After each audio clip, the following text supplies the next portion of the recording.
আচ্ছা,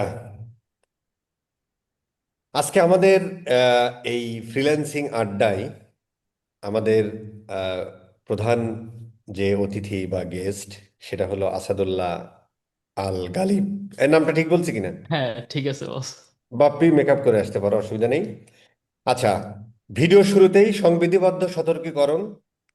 এই ভিডিও দেখে আমাদের কোর্সে টোর্সে ভর্তি হওয়ার দরকার নেই ভাই। এটা জাস্ট আমরা ইন্সপায়ারের জন্য মানুষকে করি। এইটা দেখে বা এইটা দেখে চিন্তারও কোনো করার কারণ নাই যে আমাদের এইটা করলে জীবনে অনেক কিছু চেঞ্জ হয়ে যাবে, তা না। বাট যাদের লাগবে এটা দেখবে, ইন্সপায়ার্ড হবে, এটাই আমাদের মূল উদ্দেশ্য। আচ্ছা, গালিব হচ্ছে যে মোটামুটি কাজ করে গুগল অ্যাডস। ওর মুখ দিয়ে শুনবো, আমি একটু ছোট্ট ব্রিফ দিয়ে দিচ্ছি যে গুগল অ্যাডস, ফেসবুক অ্যাডস বা মেটা অ্যাডস আর হচ্ছে ওয়েব অ্যানালিটিক্স নিয়ে মোটামুটি ওর কাছ থেকে আমরা অনেক কিছুই শুনবো। শুধু এই ইনফরমেশনটুকু দিয়ে রাখি যে ফাইবারে এই ক্যাটাগরিতে ও হচ্ছে যে ফাইবার প্রো বা ভেডেড প্রো যেটা বলা হয়, আমি ঠিক বলছি কিনা হ্যাঁ, ঠিক আছে। বাপ্পি? জি বস, ঠিক ভেডেড আছে, প্রো পেডের যেটা প্রো। ওর ক্যাটাগরিতে বাংলাদেশে এই 5 জন 10 জন বা 15 জন সর্বোচ্চ হতে পারে, এই আর কি। তো যাই হোক, গালিব পাশাপাশি আমাদের আরো বেশ কিছু বিশেষ অতিথি আছেন। এই মুখগুলো আপনারা সবাই চেনেন। আমাদের এলাহি স্যার, এস আর সোহাগ স্যার, বাপ্পি স্যার এবং ওয়াহিদ স্যার। তো গালিবের কাছে আমাদের যেটা আসলে মানুষ শুনতে চায় সেটা হলো তোমার কাছে আমাদের একটু জানতে চাওয়া যে যতটুকু শুনেছি তুমি কুয়েটে ছিলা, তারপরে নাকি আরো কি কি করছো। তো আসলে তোমার এই জার্নিটা কিভাবে শুরু হলো, এটা বা কেন তুমি ফ্রিল্যান্সিং এ আর কি, মানে কুয়েটে পড়ালেখা করছো, তুমি তো আসলে দেশের বাইরেও চলে যেতে পারতে, বাংলাদেশেও কোনো ভালো জব করতে পারতে। কেন ফ্রিল্যান্সিং এ, বা তোমার জার্নিটা আসলে কিভাবে শুরু হলো, এটা আমরা একটু শুনতে চাই। ওকে বস। সালামু আলাইকুম। আমি আসাদুল্লাহ আল গালিব। আমার ফ্রিল্যান্সিং জার্নিটা একটু কমপ্লেক্স আসলে। আমার এসএসসি 2012 সাল এবং ইন্টার 2014 সাল। এই সময়টা আমি রাজশাহীতে ছিলাম, আমার বাসা যেহেতু রাজশাহীতে। এরপরে একটা ভার্সিটিতে চান্স পেয়ে গেলাম। ফ্যামিলি সাপোর্ট খুবই খারাপ ছিল। শুধুমাত্র পড়াশোনার খরচ ব্যতীত পিতামাতার কাছ থেকে আর কোনো এক্সট্রা কস্ট কখনোই নেওয়া হয় নাই। তারপরেও বিজ্ঞান বিভাগে পড়াশোনার কারণে এই যে প্রাইভেট টিউশনি, এই ফি ওই ফি, এত পরিমাণ খরচ হইতো যে আমার কৃষক পিতার কাছ থেকে এটা আর কি চাওয়ার সাহস হইতো না। তো কুয়েটে ভর্তি হয়ে গেলাম।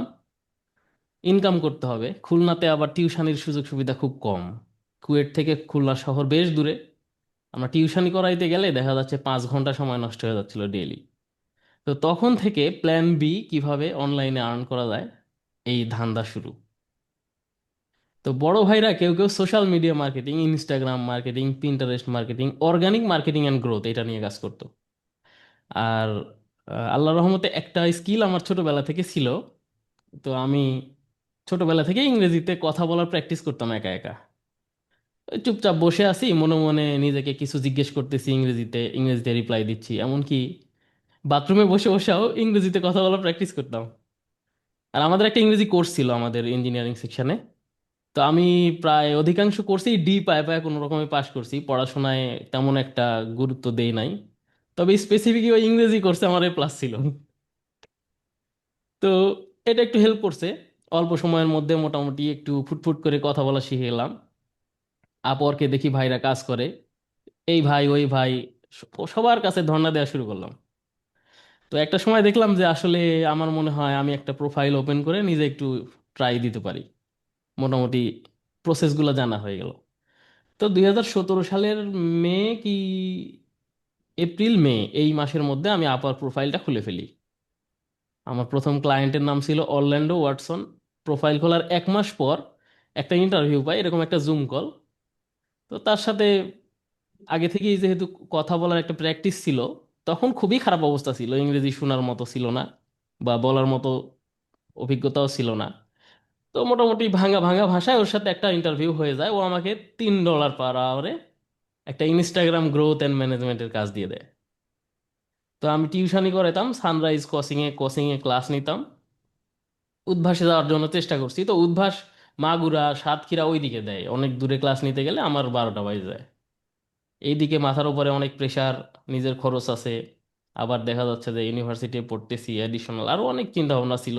লক্ষ্য ছিল সব বড় বড়, কিন্তু পূরণ করাটা ছিল খুবই কঠিন, ডিফিকাল্ট।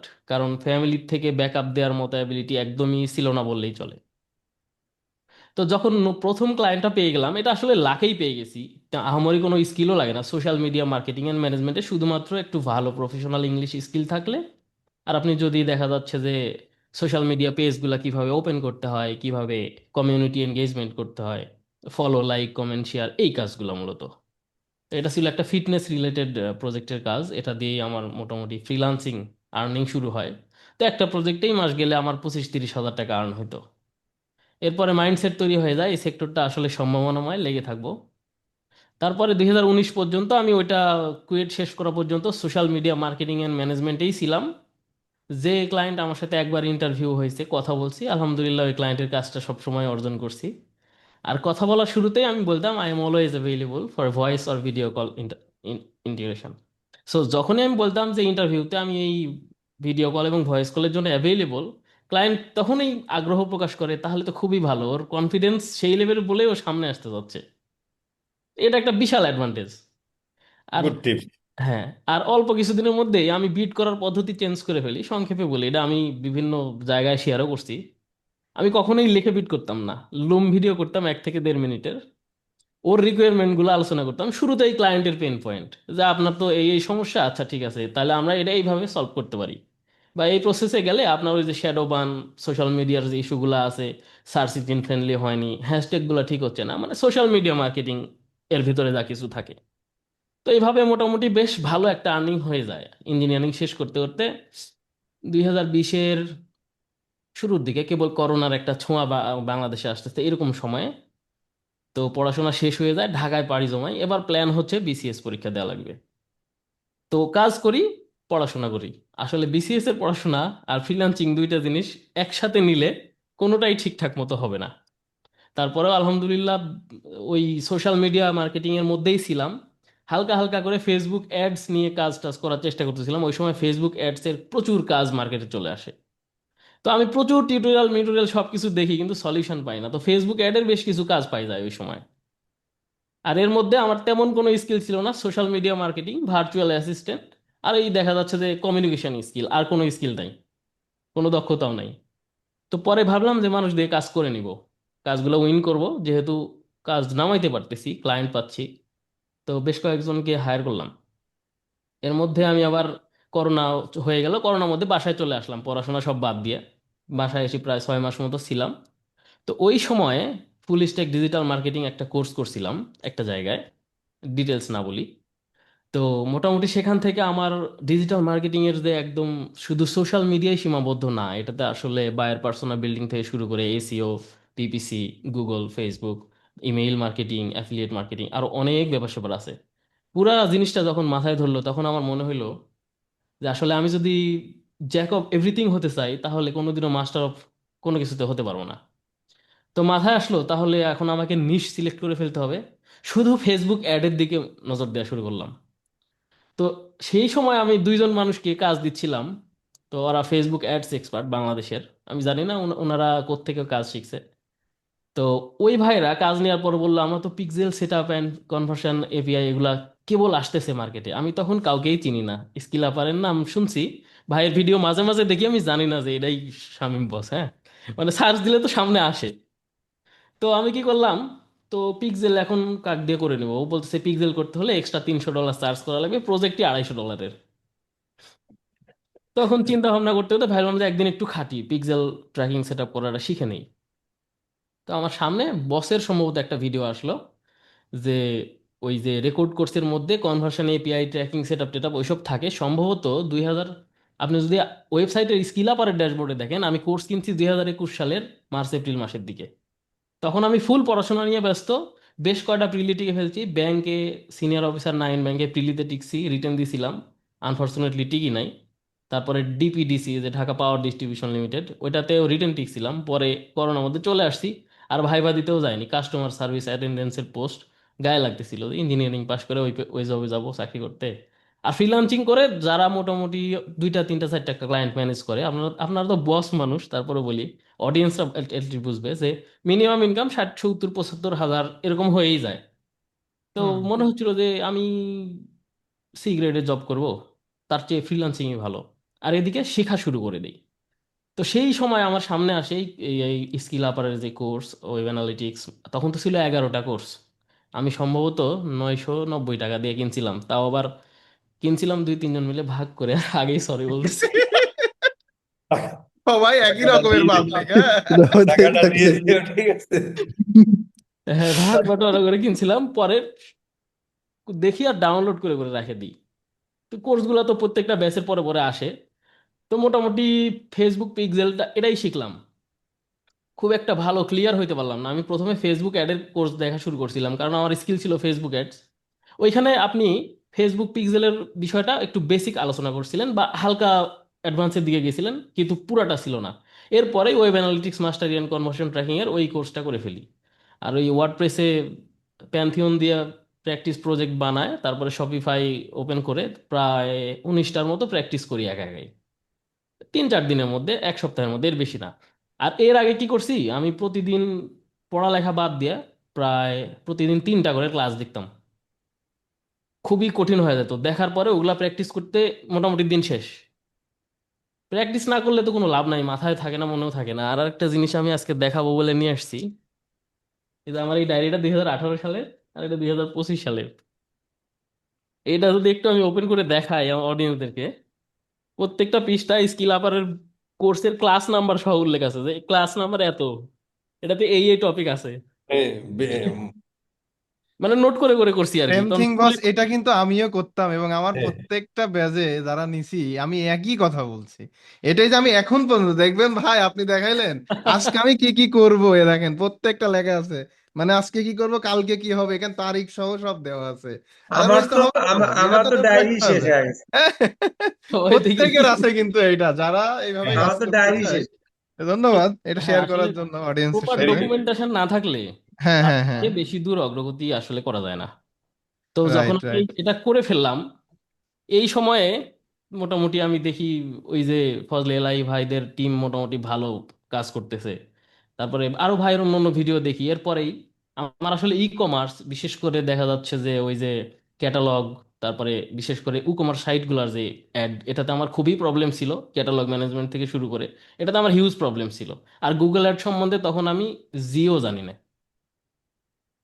এমন একটা অবস্থা।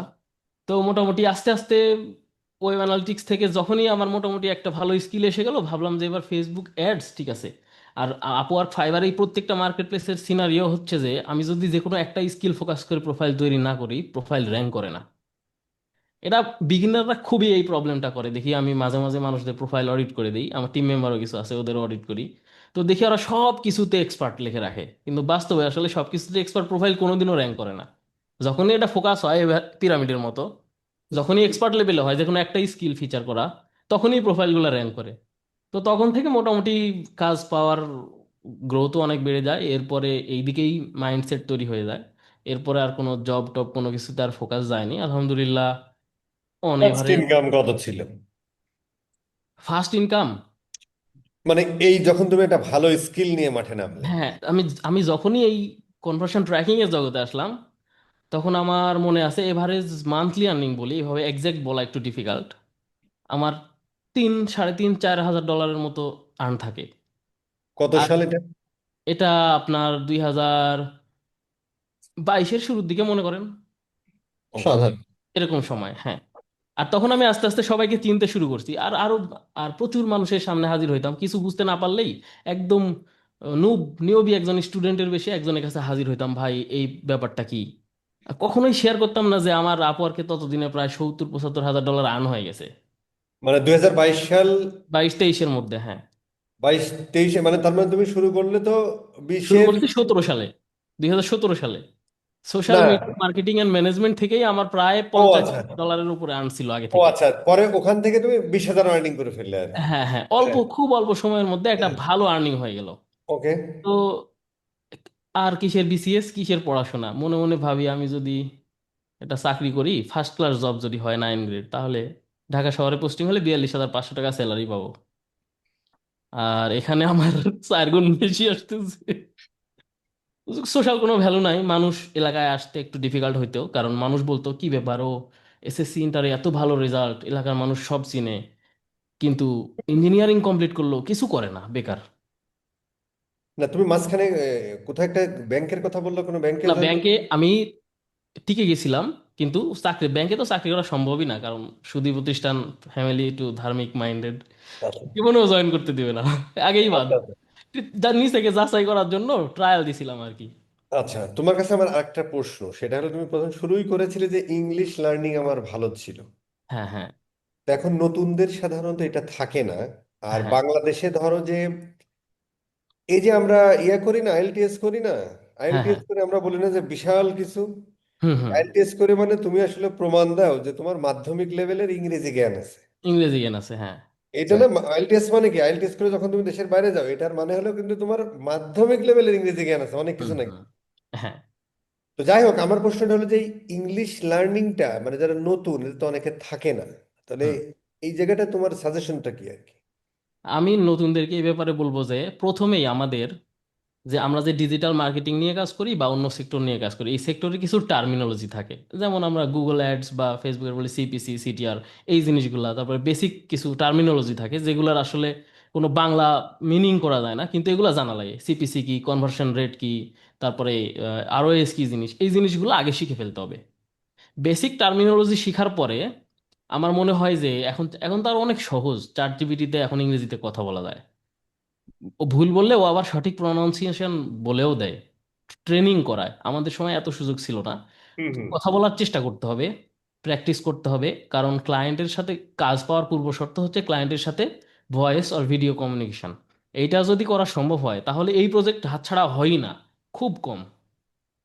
ওকে, তার মানে হচ্ছে যে এখানে গালিবের সাজেশন হলো যে এগুলো তো কোর্স করার সময় আসলে টার্মিনোলজি গুলো হয়ে যায়। হ্যাঁ, হয়ে যায়।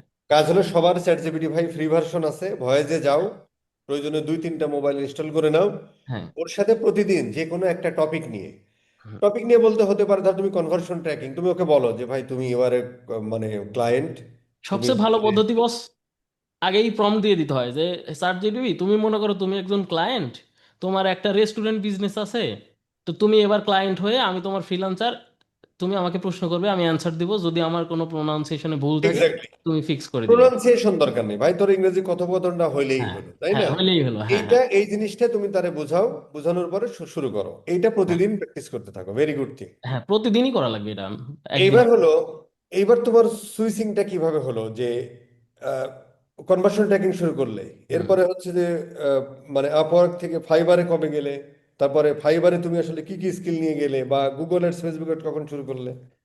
আচ্ছা, ফাইবারে প্রোফাইল ওপেন করছিলাম, আপনার ওই ওয়েব অ্যানালিটিক্স মাস্টারি কোর্সের শেষে 4 ঘন্টার একটা ক্লাস ছিল ফাইবারের ওপরে। হুম। আমার আগে একটা ফাইবার অ্যাকাউন্ট ছিল, ওইটা আমি ইচ্ছা করেই ডিলিট করে রাখি, প্রজেক্ট প্রজেক্ট তেমন ছিল না। এরপরে ফেসবুক অ্যাড নিয়ে দুই একটা গিগ দিয়ে নতুন করে আবার হচ্ছে যে ফাইবার অ্যাকাউন্ট ওপেন করে রাখি। তো তেমন কোনো ভালো ফাইবারে ঢোকাও হয় না, অ্যাকাউন্ট তৈরি করে রাখছি, কোনো ভালো রেসপন্স নাই। তো ভাবলাম যে দুইটা মার্কেট প্লেসগুলো তো ইন্টারন্যাশনাল একটা দোকানের মতো, খুলে রাখলে কাস্টমার আসতেই পারে, এটা আসলে লাখের ওপরও বলা যায়, আর অ্যাক্টিভ থাকলে তো অপরচুনিটি থাকেই। তো কি করলাম, ফাইবার অ্যাকাউন্টটা ওপেন করে মোটামুটি ওয়েব অ্যানালিটিক্সের একটা গিগ দিলাম, আর ফেসবুক অ্যাডের একটা গিগ দিলাম, ফেসবুক পিক্সেলের একটা গিগ দিলাম। তো এভাবে আমার কিছু ক্লায়েন্ট ছিল, ওদের সাথে খুবই গুড রিলেশন, ওরা বাইরেই ছিল, বাইরে ডাইরেক্ট কাজ করতাম। ওদেরকে বলতাম যে তোমরা এই কাজগুলো সব আমাকে ফাইবারে দাও। তো ওরা আমাকে ফাইবারে দেওয়া শুরু করলো, আর ওইটা ওগুলার এভারেজ অর্ডার ভ্যালু ছিল অনেক বেশি, 350, 400, 500, 600 এরকম। তো যখনই আমি এইভাবে আরেকটা কাজ করতাম, আপওয়ার্ক ফাইবার দুইটাতেই আমি প্রচুর টিকিট ওপেন করি। এই সমস্যা হচ্ছে, টিকিট ওপেন করলাম, সাপোর্টে জ্বালাতেই থাকি সব সময়। আর এই জিনিসটার একটা সুবিধা আছে, যখনই আমরা এই সব সময়ের লার্নিং ফেজে থাকি, এটার সমস্যা যেমন ফাইবারে এখন পর্যন্ত মিটিং শিডিউল করা যায় না। আপনি মিটিং স্কেডিউল করতে হলে বলবে যে সেলার প্লাস প্রিমিয়াম কিনেন। তো এটা তো খুবই ইম্পর্টেন্ট একটা জিনিস, ক্লায়েন্ট কখন অ্যাভেলেবল, আমি কখন অ্যাভেলেবল, একটা সময় যদি আমরা অ্যাগ্রি না করি তাহলে মিটিংটা করবো কিভাবে? তো এখন বলি তা ঠিক আছে, তুমি অ্যালার্ম দাও, আমি মোবাইলে অ্যালার্ম দিয়ে রাখি, ওই সময় যা আমি তোমাকে মিটিং লিঙ্কটা থ্রো করে দেবো। আর ফাইবারের লেভেল 1 হওয়ার পর থেকে আমি দেখতেছি আমাকে মিটিং লিঙ্ক দেওয়ার সুযোগ দেয় সরাসরি, এর আগে দিত না। তো আমার মেইন স্ট্র্যাটেজি হচ্ছে কমিউনিকেশন আর video call, face to face কথা বলি, ক্লায়েন্টকে বুঝাই, মাঝে মাঝে ক্লায়েন্ট টিম নিয়ে এসে ইন্টারভিউ নেওয়া শুরু করে। এরপরে দেখি যে ওর আসলে শুধু অ্যানালিটিক্সের সমস্যা না, অ্যাড চালাইতেছে অন্ধের মতো, কোনো কিছু ঠিক ঠিকানা নাই, বাজেটিং করা নাই, স্ট্র্যাটেজি নাই, কিচ্ছু নাই, বা ফাইনালি বোঝে না। তো আস্তে আস্তে ভাবলাম যে এই জিনিসগুলো আসলে মার্কেটে বিশাল বড় একটা গ্যাপ, এটা ধরতে হবে। ওই সময় আমি গুগল অ্যাডস এর কোর্স করা শুরু করি। আর ফাইবারে আমি যে ঢুকছি, ওই একটা স্কিল দিয়ে ঢুকলাম, মোটামুটি 15টা কি 20টা জব পাওয়ার পরেই আমি হচ্ছে যে ফাইবার প্রোতে অ্যাপ্লাই করি। একটা ইমেইল আসছিল যে ফাইবার প্রোতে অ্যাপ্লাই করা যাবে কিনা। আমি আবার একটা কাজ করতাম, সাপোর্টে যখন আমি কথা বলতাম ততদিনে আমার প্রায় 80কে টাচ করছে আপওয়ার্ক থেকে। আমি এই প্রোফাইলে লিঙ্ক দিয়ে বলতাম, আচ্ছা আমি ফাইবারে ভালো কিছু করতে পারতেছি না, আমি আপওয়ার্কে তো একটা ভালো পর্যায়ে আছি, তাহলে এখানে আমার সমস্যা না তোমাদের সমস্যা, নাকি আমাদের মতো অপরচুনিটি দিবে নাকি, এই সেই সাপোর্ট। খালি আমি এইসব, আর মাঝে মাঝেই আমার আপওয়ার্ক প্রোফাইলে লিঙ্ক দিতাম ওদেরকে। জানি না কেন একদিন ইনভাইটেশন আসছে অটোমেটিক্যালি, কিভাবে আসছে এটা আমিও জানি না, এটা গড গড গিফটেড বলা যেতে পারে, আসলে কোনো মাস্টার সিস্টেম নাই।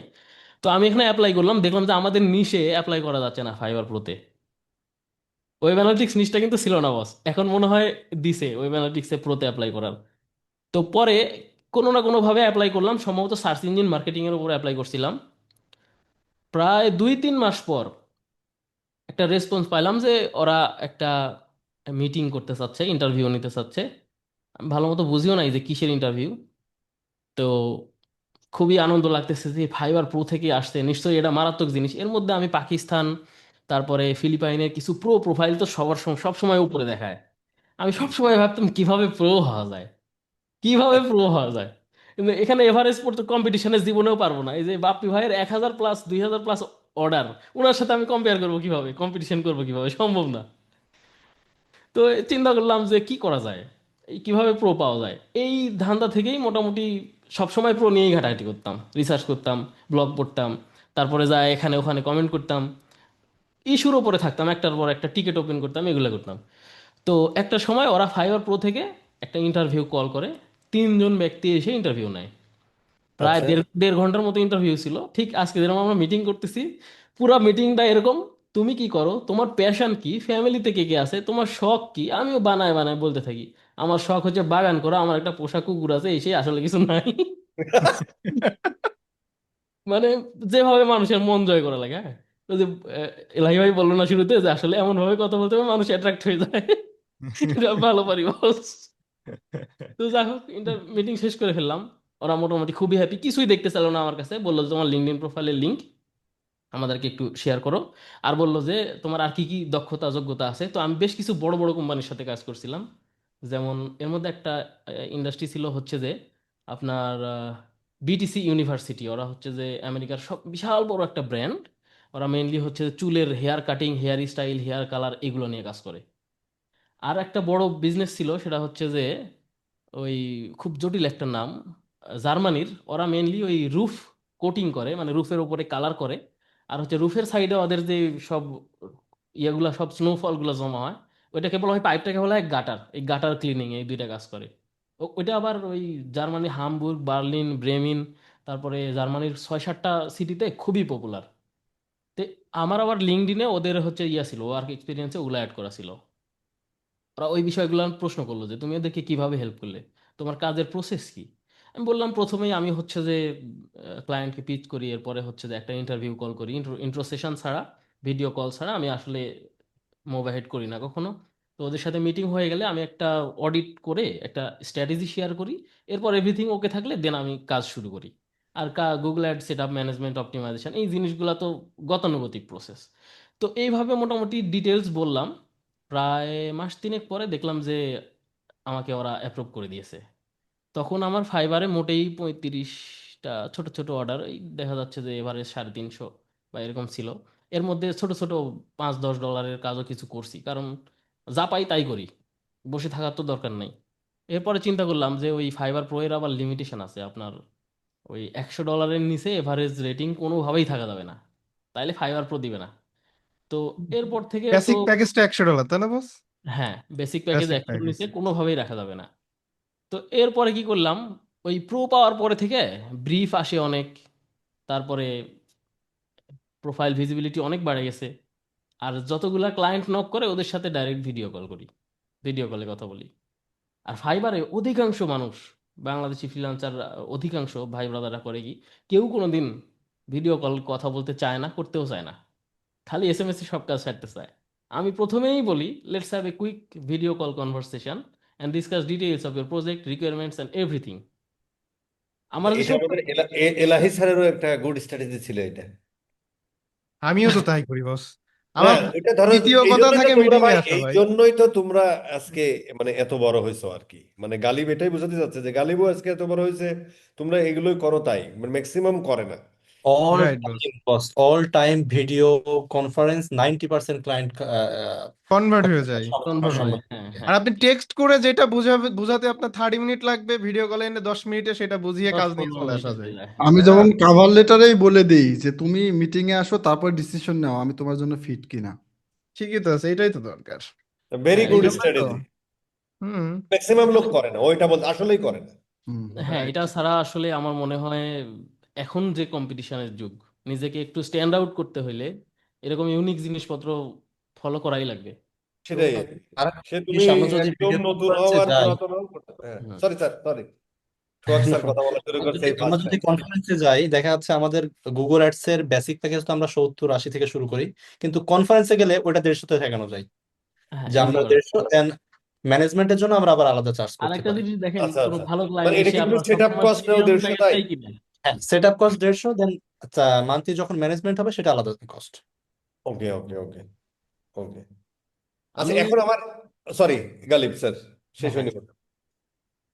আমি বলো। বলবো, আচ্ছা আমি এখন যেটা করি সেটা হচ্ছে যে প্রথমেই একটা সব কাস্টম অফার, একটা কাস্টম অফার করি যে তোমার কনভার্সন ট্র্যাকিং এ ইস্যু আছে, থাকলে তো বলবো আছে, কারণ প্রত্যেকেরই থাকে। তো সার্ভার সাইড টাইড শুরু করে মোটামুটি সব কিছু করার জন্য একটা অফার দেই। আর এরপর বলি set up and 1 month management, এটার জন্য একটা বড় অ্যামাউন্ট বলে দিই। তারপরে কতটুকুতে সে রাজি হয় হলো, ওকে, এইভাবে চলতেছে। এখন আমি তোমার কাছে আমার ছোট্ট দুইটা প্রশ্ন আছে, হ্যাঁ। হ্যাঁ হ্যাঁ তোমার তো ক্লায়েন্টকে বলছিলে তোমার পোষা কুকুর আছে, বাগান করার সময় তো, কিন্তু কিছুই তোমার পিছনের ওই গাছটা কি রিয়েল নাকি? হ্যাঁ, এগুলো সব রিয়েল গাছ বস। আচ্ছা, ঠিক আছে। এই পাশে আরেকটা গাছ আছে বস, হ্যাঁ হ্যাঁ। সব রিয়েল। আচ্ছা, এখন সেকেন্ড প্রশ্ন হলো, এই যে ইদানিং বা সব সময় কিছু লোকজন, যেমন এটা আমরা সব সময় একটু ইয়াই করতাম আর কি, মানে একটু মানে ইন্সপায়ার করতাম না আর কি, যে ফেক রিভিউ টিভিউ নেওয়া আর কি, হ্যাঁ এগুলো কি হ্যাঁ হ্যাঁ কখনো হ্যাঁ। নিয়েছিলে বা নেওয়া উচিত? না, এটা আমি এখন একদম শুরু থেকে এই জিনিসটাকে, এটা তো স্ট্রং ভায়োলেশন। এমনকি আমি এখন পর্যন্ত যে কাজটা করি, ফেসবুকে অ্যাড চালাই যে রিভিউ নিয়ে আপনার প্রোফাইলটা সাজান, আমি সুন্দর মতো করে এটা রিপোর্ট করি এবং মাঝে মাঝে আবার ওই আপওয়ার্কের সাপোর্টে ওই পেজের লিঙ্ক দিয়ে দিই যে এই যে রিভিউ সেল হইতেছে, এটা করো, এটা করো। আর এই ঘটনা আমি বলি, ধরেন আমি যদি একটা ফেক রিভিউ নেই, একটা ক্লায়েন্টের কাছ থেকে নিলাম, ওর তো এই ব্যবসা, যতজন ফ্রিল্যান্সার ওর কাছ থেকে ফেক রিভিউ নিবে সবাই হুমকির মুখে, আজ হোক কাল হোক ওদের প্রোফাইল যাবে, যাবেই। খোদার কসম। রাইট। এখন আমার প্রশ্ন হলো, তাহলে তুমি সোশ্যাল মিডিয়া থেকে শুরু করলে, হ্যাঁ তারপরে ওয়েব অ্যানালিটিক্সে গেলে বা কনভার্সন ট্র্যাকিং গেলে, মেটা হ্যাঁ। অ্যাডসে গেলে, গুগলে কখন? গুগলে মোটামুটি আমার আসা হইলো আপনার 2022-এর মাঝামাঝি বা 23-এর শুরুর দিকে। তখন মোটামুটি আসলে আমার আসলে দরকার পড়তেছিল, আমি যখনই ক্লায়েন্টের সাথে কাজ করতে যাই দেখি ও গুগল অ্যাডও চালাচ্ছে, তবে কোনো না কোনো এজেন্সি চালায়, দেখা যাচ্ছে মাসে একদিন ওদেরকে রিপোর্ট দেয়, আর কোনো কমিউনিকেশন নাই, কিচ্ছু নাই। এমনকি ওর আসলে বিজনেস নিডটাই বুঝে না, বিশেষ করে লোকাল সার্ভিস যেগুলা। এখানে একটা ইয়া হলো যে আহ, ওই যে ক্লাসে যে কথাটা বলতাম যে এক মুরগি দুই তিনবার জবাই করার একটা সুবিধা, এটা একটা হ্যাঁ হ্যাঁ পয়েন্ট হ্যাঁ। এক। কিন্তু এখানে একটা জিনিস থাকে যে এই জিনিসগুলো, এই তিনটা জিনিস কি শেখা খুব কঠিন নাকি একেবারে সাথে রেলিভেন্ট, মানে তোমার কাছে আমার মনে হয়েছে? আমার মনে হয় যে কেউ যদি এই সেক্টরটা বেছে নেয়, এটা আসলে খুবই অ্যাডভান্স এবং খুব ভালো একটা সেক্টর। এবং আমি যদি বলি তাহলে তিনটা জিনিস দেখা যাচ্ছে যে খুবই related: Facebook ad, Google ads এবং কনভার্সন হুম, ট্র্যাকিং ছাড়া আসলে কোনো মার্কেটিং ইফোর্টই সাকসেস হবে না। কেউ হুম, যদি হুম। কোনো অ্যাড ট্যাডস নাও চালায়, অর্গানিকলি চলে, তারও তো অ্যানালিটিক্স লাগবে, মেজারমেন্ট দরকার আছে। আচ্ছা, তাহলে তোমার কাছে আমার প্রশ্ন, একবারে তো আসলে সবগুলো শিখে নিয়ে মাঠে আসতে আসলে সময় লাগে সম্ভব তাহলে না, কখনোই সম্ভব না। তাহলে স্টার্টিংটা কেমন হওয়া উচিত এবং পরবর্তীতে আস্তে আস্তে কেমনি করবে? আমি সাজেশন দিব যে স্টার্টিং স্টার্টিং যখনই একজন মানুষ কাজ শেখা শুরু করবে, ওর মাথা তো এত প্রেশার নিতে পারবে না, সবই টেকনিক্যাল সাইড। আর বিশেষ করে এই সেক্টরে যারা আসতেছে এখন, যে সমস্ত মানুষগুলো আসতেছে, টেকনিক্যাল মানুষ খুব কমই আছে, বা দেখা যাচ্ছে যে ওইভাবে জিনিসগুলোর সাথে পরিচিতও কম। যে কোনো একটা স্কিল আঁকড়ে ধরতে হবে কঠিনভাবে, এরপরে তুমি আর্নিং শুরু হোক, এরপর তুমি মাস সেল ক্রস সেল করতে থাকো, স্কিল এক্স্যাক্টলি। পড়াশোনা করতে থাকো, প্রতিনিয়ত নিজেকে একটু করে আপগ্রেড করতে থাকো, দেন এটা কঠিন কিছু না, সময়ের সাথে সাথে হয়ে যাবে, হয়ে এমনি যাবে। হয়ে এখানে যাবে। এইখানে যদি বসের অনুমতি দেন আমি একটু অ্যাড করতে চাই। Sure sure. সেটা হচ্ছে যে আমরা আমি দেখছি আর কি, মানে আমাদের কমিউনিটিতে অনেকে করতেছি কি, আমি ফেসবুক অ্যাড শেষ করতেছি, গুগল অ্যাডসে চলে যাচ্ছি, গুগল অ্যাড শেষ করে আমি কোথায় যাচ্ছি, ট্র্যাকিং এ যাচ্ছি। হ্যাঁ, আমরা ভাবতেছি যে আমরা সবগুলা শেষ করে মার্কেট প্লেসে যাব। এতে কি হচ্ছে, ইন দ্য মিন টাইম আমরা ঝরে পড়তেছি। কারণ আপনি মেন্টালি অতদিন মানে সাস্টেন করতে পারবেন না। আপনার মনে হবে একটা সার্টেন টাইম পরে, আমি 8 মাস 9 মাস 1 বছর ধরে লেগে আছি, আমার কোনো আর্নিং আসলো না। বাট আর্নিং এর জন্য যে মানে স্টেপটা নেওয়া উচিত, আমরা কিন্তু সেই স্টেপটা নিচ্ছি না। যেমন এই যে গালিব ভাই বললো যে আমি গুগল অ্যাডস এক্সপার্ট, আমার একটা বেস তৈরি হয়ে গেছে। সো এইটা এটা যদি আমি সেল করা শুরু করি, আমার একটা মোটিভেশন থাকবে।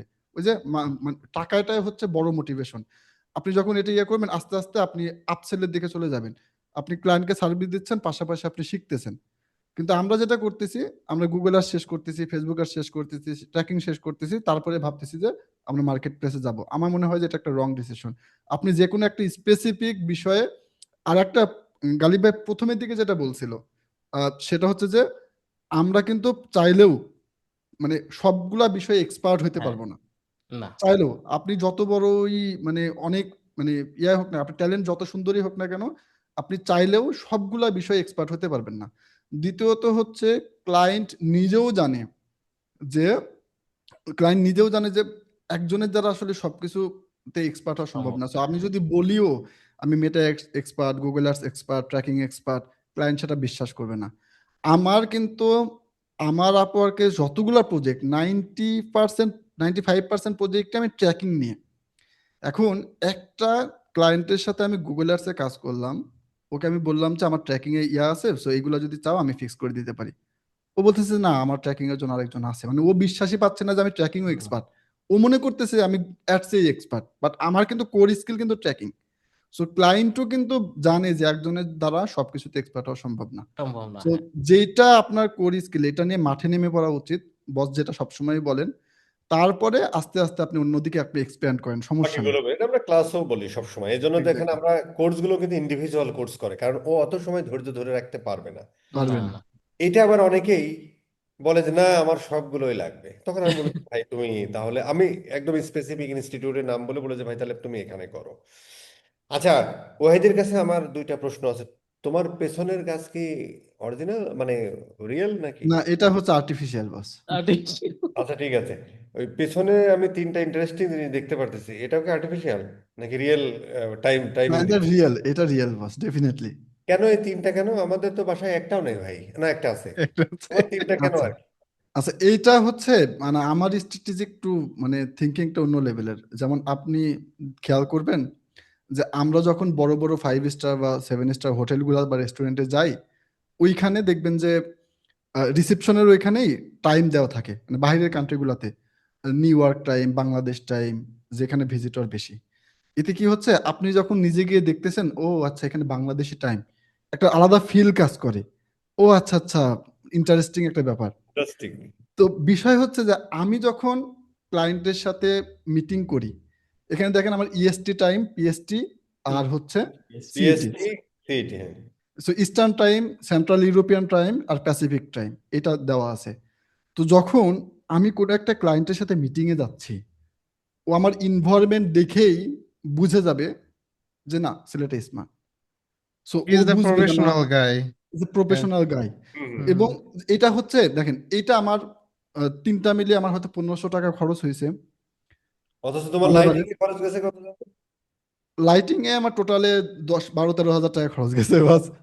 সরি, বাট এটা যাই হোক, এটা মানে সামনে লাইট পিছনের লাইট এইগুলা দিয়ে, কারণ না এইটা জিনিস হচ্ছে আমার এইগুলাতে ওয়ান টাইম ইনভেস্টমেন্ট, নষ্ট না হলে তোমার চেঞ্জ করা লাগতেছে না। 15,000 যদি আমি ধরি, $150। না, ধ্যানের জন্য, হ্যাঁ এটা গুড থিং। ধ্যানের জন্য আসলে একটা ভালো জায়গা দরকার, তাই না? তাহলে এক্স্যাক্টলি। নবীজি তার এমনি হেরা গুহায় যাইতেন না, তাই না? একটা এক্স্যাক্টলি। এনভায়রনমেন্ট দরকার হয় আর কি, তো আসলে এটাও তো তো যখন আমাদের আমি ধ্যান। হ্যাঁ, আমি যখন এই এনভায়রনমেন্টটা একটা ক্লায়েন্টের সাথে মিটিং করব, ডেফিনেটলি আপনি আপনার অর্ডার ভ্যালু বাড়াতে পারবেন। ও আপনাকে যেমন গালিব ভাই বললো যে আমি সবগুলা মিলে আমি তাকে একটা হিউজ অ্যামাউন্ট বললাম, সাপোজ আমি $800 একটা কথা বললাম, $800। ও আপনার ইনভায়রনমেন্ট দেখেই ও কমাবেই কত, $100 কমাবে সর্বোচ্চ, বা হ্যাঁ, $200 কমাবে, তার বেশি কিন্তু নিচে আসতে পারবে না। সো আপনার ইনভায়রনমেন্টটাই হইতে হবে এরকম। এবং আরেকটা জিনিস আমি বলি, এই যে প্রফেশনালিজম, এটা আপনার ছোট স্পেসিফিক ছোট একটু চেঞ্জের মাধ্যমে কিন্তু আপনি ক্লায়েন্টের কাছে স্মার্ট হয়ে যাবেন, যে না ছেলেটা স্মার্ট বা প্রফেশনাল। যেমন আমি আমার যদি অ্যাক্সেস যেটাতে নেই, ক্লায়েন্টের অ্যাক্সেস, ওই ইমেলটা হচ্ছে access.something। হুম। আমি যখন কোনো ক্লায়েন্টের সাথে কমিউনিকেশন করি, ওইটা ইমেলটা হচ্ছে interact.wahidur@something। এতে কি হচ্ছে, আমি গতদিন আমি এই কয়েকটা ক্লায়েন্টের ক্ষেত্রে আমি যখন বলে যে তুমি কোন ইমেলে অ্যাক্সেস নেবা, আমি বলতেছি অ্যাক্সেস ডট এইটাতে তুমি হচ্ছে অ্যাক্সেস দাও। ও বলে যে ইউ আর সো স্মার্ট, মানে ও এই জাস্ট একটা ইমেল দেখে ও বুঝে যায় যে আমি একটা স্মার্ট ছেলে। অথচ আমরা কি করতেছি, ফর এক্সাম্পল আমাদের ইমেল হচ্ছে কি wahidur7856 ফোন নাম্বার দিয়ে ভরাই ফেলতেছি, মানে দিয়ে এটাতে অ্যাক্সেস দাও। ওইটাতে মনে রাখাও কঠিন, ওটা ক্লায়েন্ট দেখেও বিরক্ত হবে। বাট আপনি যখন এরকম প্রফেশনাল দিয়ে দিবেন, তখন ও ডেফিনেটলি আপনার ওর সাথে কমিউনিকেশন, মানে ওর সাথে সম্পর্কটা, রিলেশনশিপটা গাঢ় হবে। প্লাস ও বুঝবে যে না ছেলেটা স্মার্ট। আমি এমন কাউকে চুজ করি নাই যেটা মানে আমাকে সে ভ্যালু দিতে পারবে না। সো এটাই হচ্ছে ব্যাপার। ওই যে একটা কথা আছে না, আগে দর্শনধারী পরে গুণ বিচারি। তো আমার হুম। দর্শনেই যদি সে আমাকে আমি যদি তাকে কনভিন্স করে ফেলতে পারি, হুম। বাকিটা আস্তে আস্তে ইনশাল্লাহ হয়ে যাবে। সো এই আইডিয়া গুলা থেকেই আমার ওই পিছনের ওইটা, প্লাস না, ভেরি এনভায়রনমেন্টটা গুড, আমার তৈরি কাছে করা। খুব ইন্টারেস্টিং লাগলো আর কি ব্যাপারটা। থ্যাংক ইউ বাস। এখন গালিবের কাছে আমার ছোট্ট একটা সেটা হলো যে বস গালিব একটা তাহলে, দারুণ জিনিস দেখেন, হ্যাঁ হ্যাঁ হ্যাঁ, এই হেডফোন স্ট্যান্ড দেখে না আমাদের তিনজনেরই হ্যাঁ, মানাবো, সবাই মানাবো দেখতেছি। খেয়াল তাই করছে। না? মাইক্রোফোনও তো এক, আপনারটা আর আমারটা একই তো ভাই, দেখতেছি এই যে মাইক্রোফোনও এক। ঠিক আছে, আমার একই কিছুতে, ইন্ডাস্ট্রির না আমরা, এক আমার নাম্বারটাই স্বাভাবিক। আমাদের দুইজন নাই, আমরা আসলে গুগল এড এর উপরে বেশি ফোকাস তো। হ্যাঁ আমার হ্যাঁ। কিছুই নাই। না, ভেরি গুড, এমনি মজা করলাম আর কি। এই একটা এনভায়রনমেন্ট আসলে অনেক কিছু করে। আচ্ছা গালিব স্যার, হুম। তাহলে আমি যদি এখন বলি, তাহলে এখন পর্যন্ত আসলে আমি একটু গালিবের সম্পর্কে আরেকটু বলি। কালকে গালিব কিন্তু পোস্ট দেয়, হ্যাঁ, এবং কালকে একটা কমেন্ট করছে ও, এবং গ্রুপে টিয়া পোস্ট দেয়, আমি দেখি রিয়াক্ট করি, কিন্তু আমি ওইভাবে আসলে তো কারোর সাথে এমনিতে আমরা তো ফেস দেখাই না, মানে ক্লাসেও যখন হয় ভার্চুয়াল বল। কালকে বাপ্পি বলতেছে যে এরকম গালিবের কথা, তা আমি বলছি যে কে, একটু দাও তো লিঙ্কটা ফেসবুকের। পরে আমি দেখলাম যে আরে আমি তো ওর দেখি। তো গালিব যে আসলে এত বড় একটা রিসোর্স, বা এরকম হয়তো হাজারো লোকজন আছে, ভাই একটু নক দিলে কি খুব সমস্যা হয়? আমরা একটু জানি আর কি, নাকি? মানে আমরা একটু জানলে ভালো লাগে, এটা ভালো লাগে। এই যে ও বললো না যে আমি 990টা 3 জন মিলে কিনেছিলাম, আপনাকে মনে হচ্ছে এতে আমি খুব দুঃখ পাইছি? আমার গর্বে বুক ভরে যাচ্ছে। তুমি আরো 10 জনকে নিয়ে কিনলেও আমার অসুবিধা ছিল না। আমি তো টাকা কারণ দিইনি ওই বাসায় তো। সময়, ওই জি বল। সময় যদি ওইটা না করতে, তাহলে তো আমরা এই গালিবকে পেতাম না, Exactly. তাই না? এখন গালিবের কাছে আমার প্রশ্ন যে, মানে এখন পর্যন্ত তোমার, মানে যেটা তুমি পাবলিকলি বলো অসুবিধা নাই, বা যেটা বলা যায়, কেমন তোমার এখন, মানে? টোটাল যদি আর্নিং বলি, আপওয়ার্ক থেকে তো 100K শো করে, প্রায় 108-10 হয়ে গেছে ওইদিকে। ফাইবার থেকে প্রায় 20-এর কাছাকাছি, 18-19 এরকম। ফাইবারতে খুব খুব কম সময় একশো আছি। 118। না না, অনলি 18 না, ফাইবারে। আচ্ছা। ফাইবারে 18, হুম। আর হচ্ছে যে ওখানে 100K পার হয়ে গেছে। হ্যাঁ, ওইখানে প্রায় আউট 100। অফ মার্কেট প্লেস কি কাজ করো? হ্যাঁ, আউট অফ মার্কেট প্লেসে এখন অনেক ক্লায়েন্ট আছে। ওখানে ধরো হিসাব তোমার, নাই বস, প্রায় 50,000 হবে।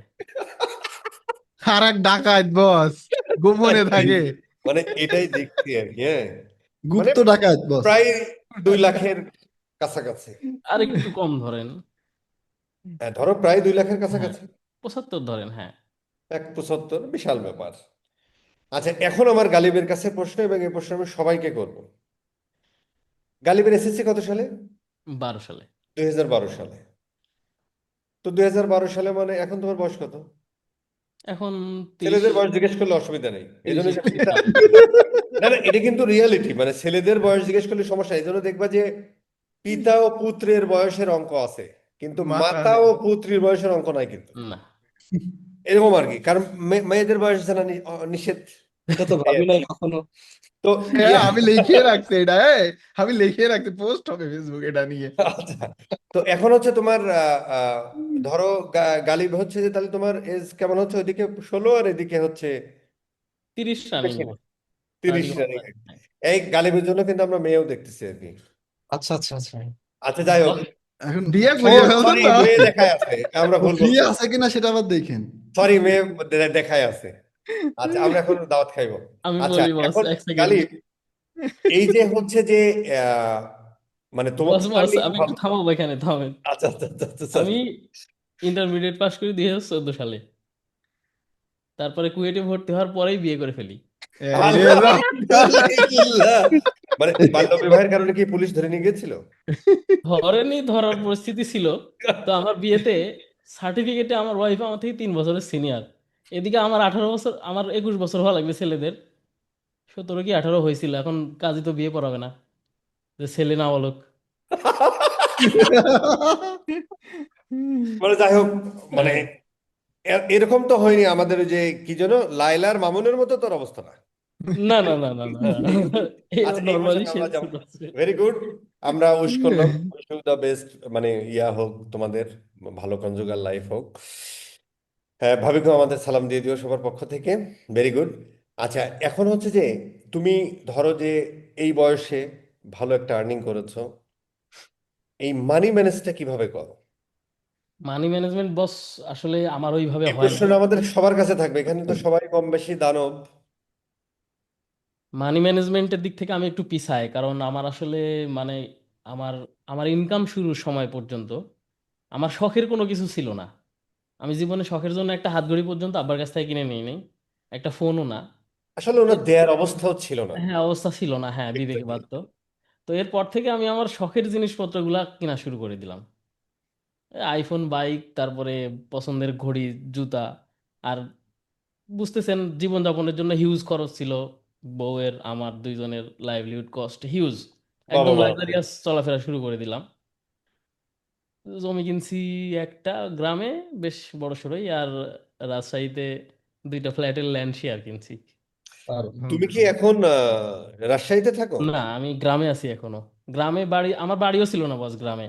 এমনকি আমার বাসায় ওয়াশরুম পর্যন্ত ভালো ছিল না।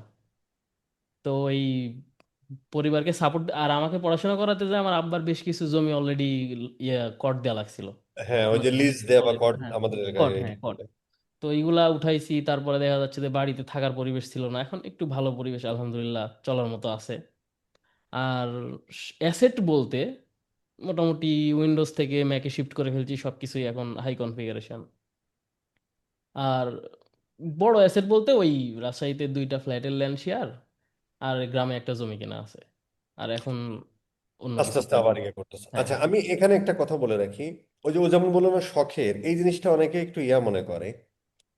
ভাই, আমাদের জীবন আসলে একটাই। আর আমি তো একদম সেই 6 বছর আগে থেকে বললে আসতেছি যে জীবনে যা কিছু দরকার যৌবনেই লাগবে, হ্যাঁ তাই না ব্যাপারটা? তো এটাও করতে হবে। পাশাপাশি হচ্ছে যে, যেমন আমি যদি এখন বলি যে গালিব, তোমার ধরো কোনো ইনকাম নেই, তাহলে কি তুমি চলতে পারবে? না এই প্রশ্নের জবাব তোমাকে সবসময় চাইতে হবে নিজের কাছে। তখন তুমি দেখবা কিছু প্যাসিভ ইনভেস্টে চলে যাবে। ধরো তোমার একটা গাড়ি থাকতে পারে, তোমার ভাড়া হতে পারে, অথবা তোমার অনেক জমি আছে, সেখান থেকে তুমি লিজের টাকা পাও প্রতি বছরে, অথবা তোমার ফ্ল্যাট আছে যেখান থেকে ভাড়া আসে। এই যে প্যাসিভ ইনকামের যে বিষয়গুলো আর কি, এই প্রশ্নটা আসলে সবার মধ্যেই থাকা উচিত। হ্যাঁ। এটা আর কি। ভেরি গুড, আমরা এই প্রশ্নের জবাব সবার কাছ থেকে নিব। জি বস। বাপি স্যার বলেন, আপনার ইয়ে কি? বস, প্যাসিভ ইনকামের বিষয়টা যেহেতু বললেন, এটা আসলে আপনি অনেক আগে থেকেই বলেন। আমি এটা ফলো করার চেষ্টা করছি। এবং এখন যদি বলি, আমি যদি, আল্লাহ না করুক, আমার একটা দুর্ঘটনাও যদি ঘটে, বা আমি যে ল্যান্ড গুলা কিনছি, পাশাপাশি আদার যে অ্যাসেট, এগুলা থেকে আমার প্রতি মাসে আমি এই যে গত সপ্তাহে আমার ছোট বোন আসলো, মানে বোনের জামাই, ছোট বোনের জামাই। তো ওই কথায় কথায় কথায় উঠলো, ওঠার পরে হিসাব করলাম একটা। তো আমি এখন মোটামুটি 2,10,000 টাকা প্রতি বছরে পাই। তার মানে প্রতি মাসে এটা দাঁড়াচ্ছে কি আমার ভালো একটা অ্যামাউন্ট, যেটা গ্রামেও যদি থাকি থাকি আর আমি যদি কাজ নাও করি, তাও 2,10,000 টাকা কিন্তু আমার কি বছরে আসতেছে। বাৎসরিক আমার যে জমিগুলা কিনা আছে, ওখান থেকে আমি খাজনা পাই, কারণ আমার তো করার সতেরো অবস্থা হাজার নাই। পাঁচশো টাকা হ্যাঁ, তার মানে একটা ফ্যামিলি এমনি চলে, কারণ ওর বাসা ভাড়া এমনি দেওয়া চলে, লাগছে না। গ্রামে থাকলে 15,000 এমনি চলে যাবে একটা ফ্যামিলি, 3-4 জনের ফ্যামিলি। তুমি মানে তোমার এটা জাস্ট, কুষ্টিয়ার তুমি তোমার জি, কুষ্টিয়ার নিজের বাড়িতেও যদি থাকো, তাও জি তোমার বস, সংসার চলে, তোমার তো বাসা ভাড়া দেওয়া লাগছে না ভাই। না না না না, তোমার ইভেন ওই শুধু যে, জি। খাবার দাবার কিনতে হবে, বাচ্চাদের পড়াশোনা, এই। এবং আপনার এটা আমি ফলো করি কেমন, আমি একটা অ্যাসেট করতে হইলেও আমি আগে দেখি আমি অ্যাসেটটা যদি ইনভেস্ট করি, আমার আগামী 5 মাস যদি কাজ না থাকে আমি কি চলতে পারবো কিনা। এই ব্যাকআপটা যখন থাকে তখন অ্যাসেট বলেন, বা আইফোন বলেন, বা ব্যাকবুক বলেন, বা রয়্যাল এনফিল্ড বলেন, বা সুজুকি বলেন, সব আমি ওই কেনার ডিসিশনটা কিন্তু তখন নিই। আগে দেখি কি, এই যে আইফোনটা কিনলাম 1,72,000 টাকা দিয়ে, যখন 60 প্রো ম্যাক্স আসলো, তখন দেখলাম আমার হাতে কি আরো 5 লাখ টাকা আছে আগামী বা 5 মাস 10 মাস চলার জন্য। মানে এই আইফোনে ইনভেস্ট করার আগে ভাবতেছি কিন্তু, যে আমি যে 2 লাখ টাকা বা 1.5 লাখ টাকা দিয়ে একটা ফোন কিনবো, আমার আগামী 5 মাস চলার অবস্থা আছে কিনা, বা আমি ব্যাকআপ দিতে পারবো কিনা।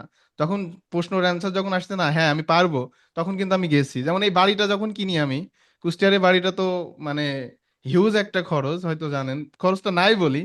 তো 2 তলা একটা বাড়ি, 2 ইউনিটের, 4 শতক জমি, কুষ্টিয়া শহরের মতো জায়গায় কিনতেছি। তখনও কিন্তু সেম প্রশ্নটা করছিলাম যে ইনভেস্টমেন্টটা যদি এখন করি, আমি আগামী 5 মাস চলতে পারবো কিনা। তখনও কিন্তু সেম কাজটাই করছিলাম। তো এইভাবে হয়তো অনেকেই জানেন, সোশ্যাল মিডিয়াতে যারা অ্যাক্টিভ আছে, সব তো আর পাবলিকলি ওইভাবে বলা যায় না। তো যতগুলা আমি সম্পদ করছি বা জমি বলেন বা আদার যে অ্যাসেট গুলা করছি, সবই এই মানে এই মেথডটা ফলো করেই কিনি। কারণ অলওয়েজ আমাদের কি, at the end of the day আমাদের এটা চিন্তা করতে হবে যে দুর্ঘটনা সবার জীবনে থাকতেই পারে, মানে থাকতেই খারাপ পারে। সময় সবার জীবনে থাকতেই পারে। আর তো এটা তো বিজনেস ভাই, তাই না? হ্যাঁ, তোমার এক এটা তো, মাসে কম ইনকাম হবে, এক মাসে বেশি ইনকাম হবে, হ্যাঁ এরকমই। হ্যাঁ হ্যাঁ, রাইট। সো এটা এটা আসলে ফলো করে আমি কাজগুলা করার চেষ্টা করি। এখন আলহামদুলিল্লাহ ভালো। ওইটা তো জাস্ট জমির হিসাব দিলাম। এখন আমি যদি যে বাড়িটা কিনেছি, এখানে 4 ইউনিট টোটাল, উপরে 2 ইউনিট, নিচে 2 ইউনিট, এটা যদি ভাড়াও দিই, তা আমার প্রতি মাসে এখান থেকে মিনিমাম 25 থেকে 30 হাজার টাকা ভাড়া আসবে এবং কিন্তু চার এরপরে ইউনিটে তোমার এক একটা তাই ফ্লোর না? উঠাতেও বেশি খরচ হবে না, হ্যাঁ, ওইগুলো এখন ভাড়া কোনো, দিতে পারবে দুই ইউনিট। যেমন এটা 5 তলা ফাউন্ডেশন করা, আমি যদি চাই যে না এখন 3 তলা করব, 2 তলা ফুল কমপ্লিট, এই রিসেন্টলি আমি কমপ্লিট করলাম। কারণ আমি যখন কিনি না, তখন নিচ হচ্ছে, তোমার দুতলা তো কমপ্লিটই ছিল, তোমার কি হ্যাঁ বাসায় তিন দোতলা ছিল? কমপ্লিট ছিল বস, নিচতলা ছিল না। নিচতলাটা করে ফেলছো, হ্যাঁ। জি জি, নিচতলা কমপ্লিট করে এখন 1 ইউনিট অফিস করছি। আর পাশে যে ইউনিটটা আছে এটা হচ্ছে অফিসে যারা থাকে ওদেরকে পাশের ইউনিটটা দিয়ে দিছি। তো 2 ইউনিটে 2 টাকা, একটা অফিস ফুল অফিস, মানে একটা ইউনিট ফুল অফিস করে দিছি, আর একটা ইউনিটে ওনারা থাকতেছেন। এই আর কি। সো এইভাবেই কিন্তু চলে যাচ্ছে। সো অ্যাসেট ম্যানেজমেন্ট এটা, যখন ফ্রিল্যান্সারদের টাকা আসে আসলে অনেকেই অনেক বেপথে চলে যায়, কিন্তু এটা আমাদেরকে করতে হবে at the end of the day. এই আর কি বস। টাকা একটা প্রশ্ন আছে ইনকাম আমার এখানে। করে, সরি, শিওর গালিব, বলো। আহ, আচ্ছা ভাই, আপনার ফ্যামিলি সাপোর্ট ভালো ছিল শুরু থেকে? আর আমার হ্যাঁ। না না না আমার না না, ফ্যামিলি সাপোর্ট ভাই, মানে খুবই বাজে ছিল। এটা এটা খুবই বাজে। মানে আমার গল্প হয়তো বা আনফরচুনেটলি আপনার দেখা হয়নি। আমার গল্প হচ্ছে মানে খুবই বাজে। এখানে যারা আছে আমার আর তুহিনের, ও মনে হচ্ছে করেন পান গুছিয়ে সবার টাকা থেকে আর্নিং করতো। বাজে। আমি প্রতিদিন বলি, আমি প্রতিদিন মাত্র 3 ঘন্টা কাজ করে 60 টাকা পাতাম, মানে 50-60 আছে না, মাত্র 60 টাকা পাতাম আমি 2 থেকে 3 ঘন্টা কাজ করে। ঠিক আছে, সারাদিন কাজ করলে 250 থেকে 300 টাকা দিত। আর 2 থেকে 3 ঘন্টা করলে 60 থেকে 80, কেউ কেউ 100 টাকা দিত। তো ওইভাবে কিন্তু আমি ওই কাজ করে এখানে উঠে আসা। ইভেন আপনি যে পড়াশোনার কথা বলতেছেন না, আমার ভিতরে ওই জিনিসটা কাজ করতো তখন, যে আমি যদি এখন পড়াশোনা করি বা কমপ্লিট করি, তা আমার কি 17 বছর থেকে, কয় বছর ভাই ক্লাস 1 এর লাগে, 17 বছর থেকে দেখেন 19-20 বছর শুধু হ্যাঁ, পড়াশোনায় লেগে যায়। ক্লাস 1 থেকে হিসাব করতেছি আমি। হ্যাঁ, আর হ্যাঁ, বয়সের হিসাব করলে কি 25 থেকে 27 বছর, 27 বছর। সামটাইম বেশি সময়।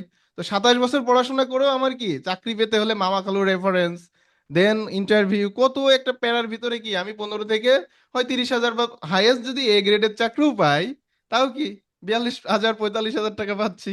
তো ওই জিনিসটা আমার মাথায় তখন খেলছে। হ্যাঁ। তো তখন দেখলাম কি, তখন এই যে এই সেক্টরে রিসার্চ করা, দেন আসা, এবং আমার কথা তো বলতেছেন, আমার ফ্যামিলি ওই যে যেটা বললো বস, এবং বস এক তো বলার তো কিছু না, আমি নিজেই স্বীকার করি। তো আমি ওই পান গুছিয়ে আমার ওই কম্পিউটার কিনবো এটা বলতে আমি ফ্যামিলিতে ভয় পাই, ঠিক আছে?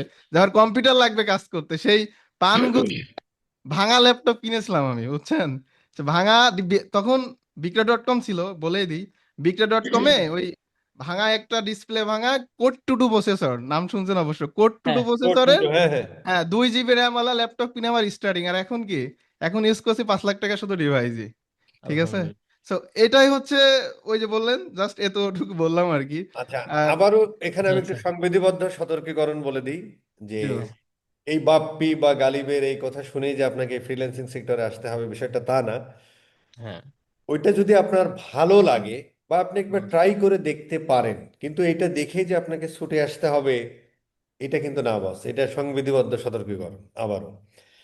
এখন আমাদের সোহাগ স্যার খুব কম কথা বলে, হ্যাঁ খুব স্মার্ট ছেলে তো, আবার ভাবুক ছেলে। ইয়া মানে স্পোর্ট স্পোর্টসই মানে বডি তো একটু কম কথা বলা, স্মার্টনেস। এটা কিন্তু সারা বাংলাদেশে অনেক মেয়েও দেখবে আর কি, ইয়া অসুবিধা নেই আর কি। যাই হোক, সোহাগ, তুমি তোমার মানি ম্যানেজমেন্ট কিভাবে করো? আহ এইটা বস, আমি যে স্ট্র্যাটেজিটা ফলো করি সেটা হচ্ছে, যখন আমি ফ্রিল্যান্সিং এ আমার তো আহ, শুরু ছিল 18 থেকে। তো আমি হচ্ছে 19-20-এ তেমন কিছু, 18-19-20-এ আমি তেমন কিছু করতে পারি নাই। দেন ওই 20 সালের দিকে আপনার সাথে আমার প্রথম কথা হয়। দেন আপনি পথ দেখেছিলেন যে গুগল অ্যাডসটা একটু দেখো।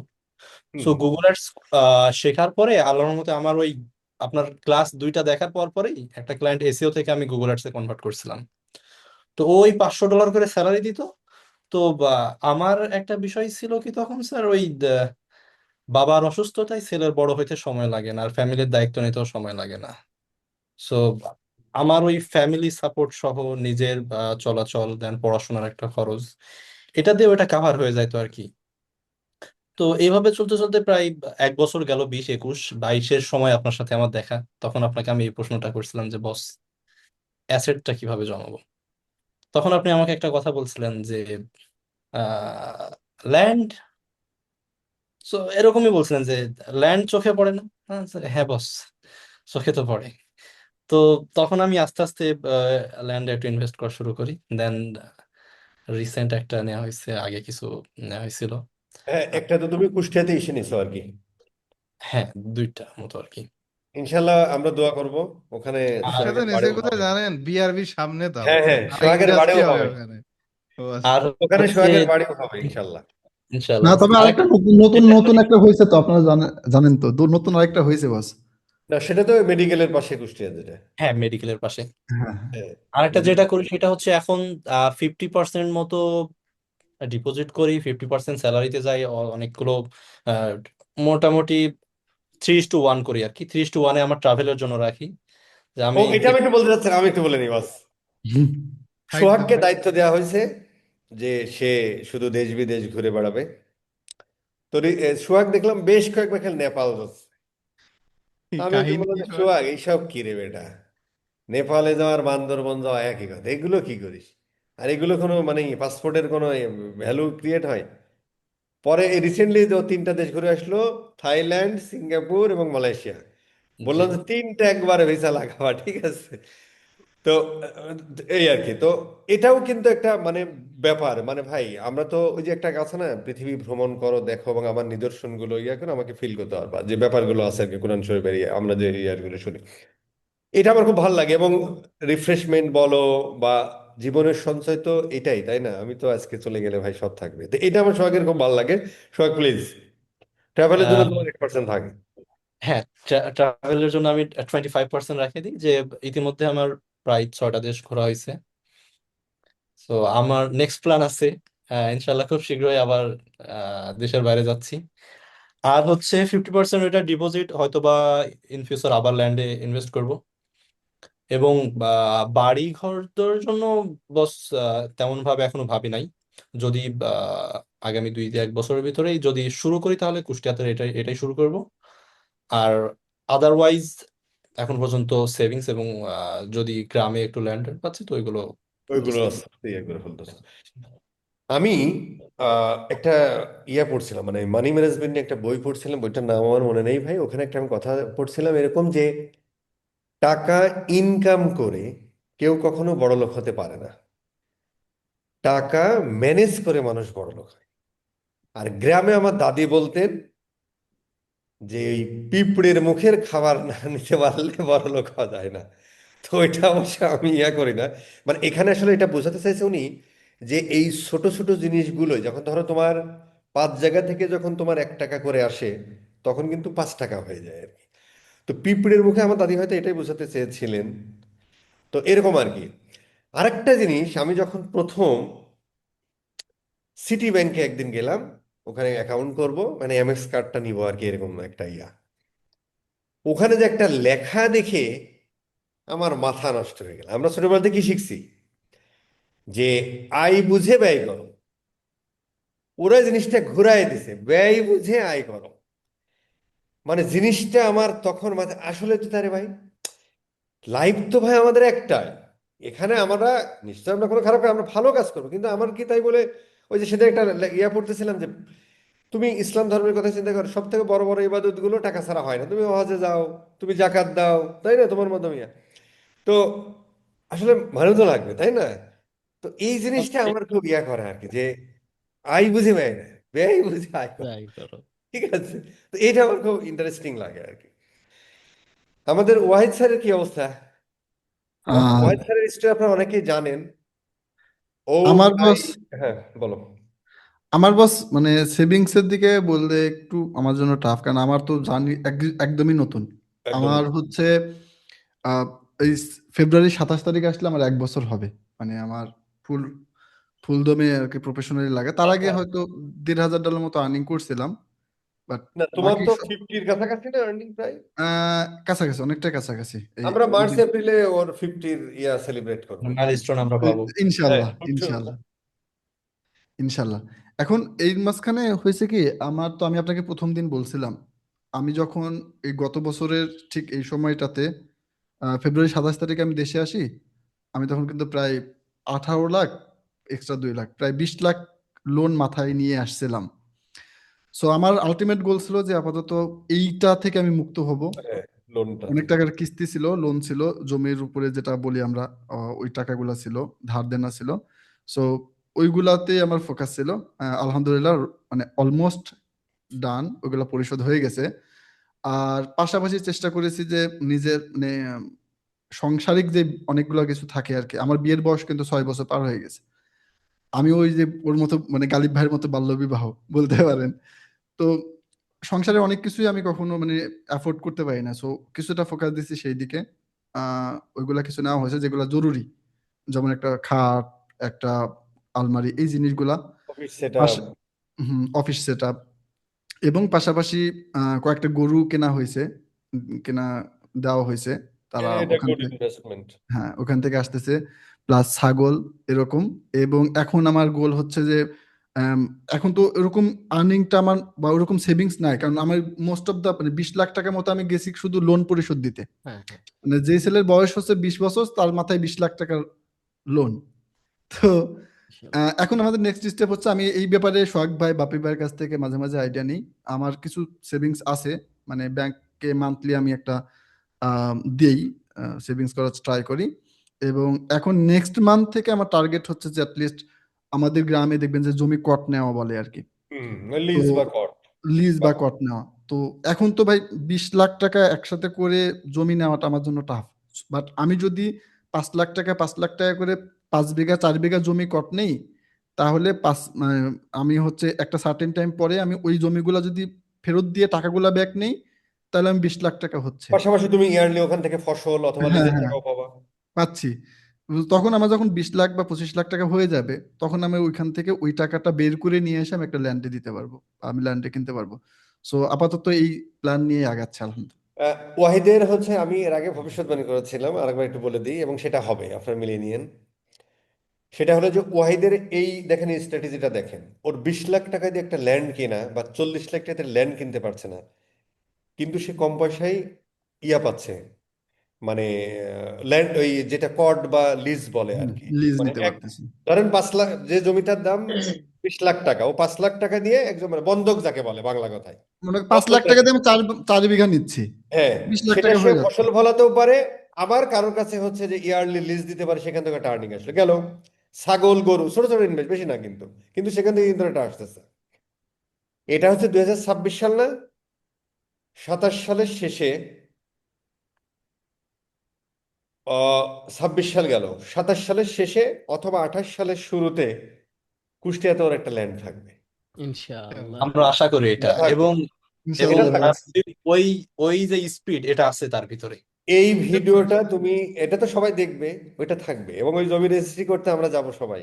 ইনশাআল্লাহ। ইনশাল্লাহ বস, সত্যি কথা ইনশাল্লাহ বস, বলতে কি, দোয়া রাখেন। স্কিল আপের ভিতরে লাইক ফার্স্ট মানে 1 বছরের ভিতরে আমার আর্নিং যেটা বলি, আমার হচ্ছে $13,000 ছিল আমার প্রথম বছর যেটা, তাই না? সোহাগের ক্ষেত্রে হয়তো বা মানে 20-এর বা উপরে যায়নি, ফজলে ভাইয়ের ক্ষেত্রে 10-এর উপরে যায়নি, কিন্তু মানে তুহিন কিন্তু 1 বছরে 40+ হয়ে গেছে, মানে 1 বছর হয়নি তারপরে 40+ চলে গেছে। তো এটা হচ্ছে আমরা টপ আশা লেভেলের করতেই ভেতরে। পারি ইনশাল্লাহ ও 1 বছরের ভিতরে আরো ভালো কিছু করবে না, ওটা নেক্সট ইয়ার। ওই 27 সালের শুরুতে অথবা 27 সালের শেষেই হবে। এমনকি বলা যায় ইনশাল্লাহ। বস, ওয়াহিদ ভাইয়ের হচ্ছে যে বিষয়টা, 1 বছরের যে 40 আর্নিং, এটা হয়তো বা ওয়ার্ল্ড, অল বাংলাদেশের ভিতরে টপ 1%-এর ভিতরে সে একজন। হান্ড্রেড বিশাল পার্সেন্ট ব্যাপার, এটা মানতে হবে, এটা বিশাল মানতে ব্যাপার। হবে। হ্যাঁ, যে শুরুতে তার প্রথম বছরটাই টার্নিং পয়েন্ট দেখেন, হ্যাঁ, আর ROI 10x।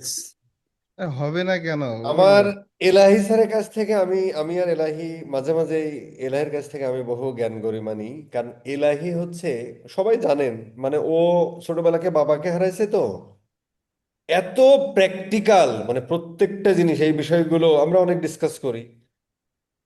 এলাহি, এটা তুমি কিভাবে ম্যানেজ করো, এগুলো নিয়ে আমরা বহুবার ডিসকাশন করেছি। তারপর তুমি বলো, যাতে সবার একটা ইয়া হয় আর কি, অন্তত যারা আর্নিং করতেছে বা যারা আর্নিং শুরু থেকে এই জিনিসগুলো তারা মেনটেন করে চলতে পারে। স্যার, আপনাকে ধন্যবাদ। আসসালামু আলাইকুম রহমতুল্লাহ বারাকাতু। আজকে আমাদের এই একটা সুন্দর আলোচনায় আমাকে পাঠ করার জন্য আপনাকে বিশেষ করে ধন্যবাদ। আর আমি স্পেশালি গালিব ভাইকে ধন্যবাদ জানাচ্ছি যে আমাদের স্কিল আপারের 1 লক্ষ পরিবারের একটা কমিউনিটির মধ্যে ফাইবার ভেটেড একজন প্রো সেলার, আমাদের স্কিল আপারের গর্ব, অ্যাজ ওয়েল আমাদের বাংলাদেশের গর্ব। আসলে আর আজকে আমি ওনাকে স্কিল আপারের পক্ষ থেকে এবং স্কিল আপার কমিউনিটির সকল মেম্বারের পক্ষ থেকে স্পেশালি আন্তরিক ধন্যবাদ, শুভেচ্ছা ও অভিনন্দন জানাচ্ছি যে আপনি এত সুন্দরভাবে আপনার জার্নিটাকে রিপ্রেজেন্ট করছেন। স্কিল আপারের স্টুডেন্ট হয়ে যে এত সুন্দরভাবে কথা বলছেন, আপনার এই মোটিভেটেড কথাবার্তাগুলো শুনে যারা হতাশায় আছে, স্পেশালি যারা নতুনরা এই সেক্টরে আসতে যাচ্ছে, তারা খুবই ইন্সপায়ার হবে। সো আমরা স্কিল আপার কমিউনিটি এটা ডিজার্ভ করি যে আমার এখান থেকে বা আমাদের কমিউনিটি থেকে যে বা যারাই যে পজিশন থেকে উঠে আসুক না কেন, তার কাছ থেকে এমন কিছু মেসেজ আসুক যাতে স্কিল আপার কমিউনিটির মেম্বার এবং নিউ মেম্বার এবং পাশাপাশি এই ফ্রিল্যান্সিং রিলেটেড যাদের কোর্স করার ইচ্ছা আছে বা জানার ইচ্ছা আছে বা শেখার ইচ্ছা আছে বা আসতে চায়, সবাই উপকৃত হোক। সো স্কিল আপারের গন্ডি পেরিয়েও যে স্কিল আপারের স্টুডেন্টের ভয়ে যায়, এটা এর আগেও স্কিল আপার সেই জায়গায় পদার্পণ করছে। স্পেশালি আজকে ফাইবার ভেটেড একজন সেলার, তার যে কত কত বড় একটা পদবি, যদি আমি সহজ বাংলায় বলি, সেটা যারা আমরা মার্কেট প্লেসে এবং মার্কেট প্লেসের মধ্যে যারা কাজ করি, যারা স্ট্রাগল করে যাচ্ছি এখনো, তারা ছাড়া এই টাইটেলটা অনেকেই বুঝবে না। ঠিক আছে? সো গালিব ভাই, আপনাকে স্কিল আপের পক্ষ থেকে অনেক ধন্যবাদ। না, কনগ্রাচুলেশন, আমি নিজেও জানতাম না এই ভেটেড ওয়ার্ডটা। হ্যাঁ, এবং আপনার এত সুন্দর কথা, যেটা আমাদের কমিউনিটির জন্য অনেক হেল্পফুল হবে। খুব পজিটিভ মেসেজ আপনার মাধ্যমে পাবে। আর এখানে আপনি ছাড়া যারা এখানে আমরা আসি, আমাদের মাঝে সবসময় কথোপকথন হয়, এসআর সোহাগ, গুড গাই, খুব ভালো ছেলে, অনেস্ট, কম কথা বলে কিন্তু আউটপুট অনেক বড়। বাপ্পি আমার ছোট ভাই, একসঙ্গে আমরা যোদ্ধা, ফ্রিল্যান্সিং এর যোদ্ধা, একসাথেই শুরু হয় কিছুদিন আগে আর পরে, আলহামদুলিল্লাহ এখনো আছি। আজকের এই দিনটাকে আমি রিমনকে মিস করতেছি। রিমন পারিবারিক কারণে সে এখন ভিলেজে থাকতেছে, জায়গা জমি দেখাশোনা করতেছে, সেখানে সে ল্যান্ড করছে। ও জয়েন থাকলে আজকের আরো ভালো লাগতো। আর ওয়াহিদুর রহমান তুহিন ভাই খুব শর্ট টাইমে, মানে পরিশ্রম যে বেথা যায় না, বই পুস্তকে আমরা পড়ি, অনেকেই দেখি, স্কিল আপারে তারও একটা সুন্দর নিদর্শন আমাদের সামনে দৃশ্যমান। পরিশ্রম বিফলে যায় না, এক্সাম্পল ওয়াহিদুর রহমান তুহিন, তাই না? হুম। সো সবাইকেই ধন্যবাদ। সুন্দর জার্নি, এই এত সুন্দর জার্নি কখনোই হতো না যদি স্কিল আপার কমিউনিটিটা শামীম স্যার তৈরি না করত। অবশ্যই। লোভে পাপ, পাপে ইঞ্জিনিয়ার হয়েও যে আমাদের মতো মানে দরিদ্র লেভেল, মিড লেভেল, উঁচু লেভেল, টাকা নাই, পয়সা নাই, বিভিন্ন প্রান্তে প্রতিবন্ধী, মেধাবী, দারিদ্র, অসুস্থ, সব সেক্টরের সমানভাবে সবাইকে স্কিল আপারের এই কোর্স করা সুযোগ করে দিয়েছে। তার আমি মধ্যে সরি টাকা নাই আমার, মিশকাত বলো। মিশু আপুর টাকার মাধ্যমে আমি কোর্সটা করার সুযোগ পাই। যেমন বাপ্পি এখনো স্কিল আপারের কোর্সের টাকা শোধ করতে পারে নাই, গালিবের কাছেও টাকা যদিও পাই সে কিন্তু 100K দেবো না, পার করে দিচ্ছে। এই আমাদের টাকা আমি দেবো না তোমার আমাদের এটা। স্বামী ওয়ে গালিব ফাউন্ডেশন আছে, দান করে দিও, ঠিক আছে? না এটা হলে আমি কিন্তু হ্যাঁ, গর্ব করে বলবো কিয়ামতের স্বামীকে, মাঠে তুমি দেবো কিন্তু না। আমি ছাড়বো না। তুমি আর যদি গালিব চাইবো। ভাই ফাউন্ডেশনে 990 টাকার কোর্স 2-3 জন বন্ধু মিলে করছে, এটাও বড় একটা অপরচুনিটি। হ্যাঁ, আমরা যেভাবে পারছি স্কিল আপারের এই বেনিফিটটা নেওয়ার চেষ্টা করছি।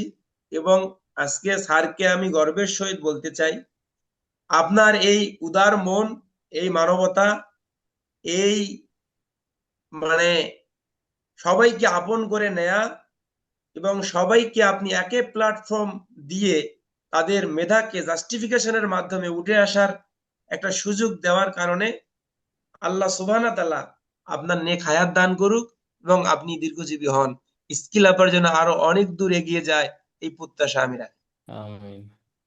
আর একটু এটা বলি, আপনি, জি জি স্যার, জি একটা জি জিনিস, সংবিধিবদ্ধ সতর্কীকরণ। স্কিল আপারও বহু করছর আবেগ থেকে, যেহেতু একটা আবেগের জায়গা আছে, এর মানে এই নয় যে এই কথা শুনে আপনাদের সবাইকে স্কিল আপারে কোর্স নিতে হবে ভাই, আমি আবারও বলে দিচ্ছি।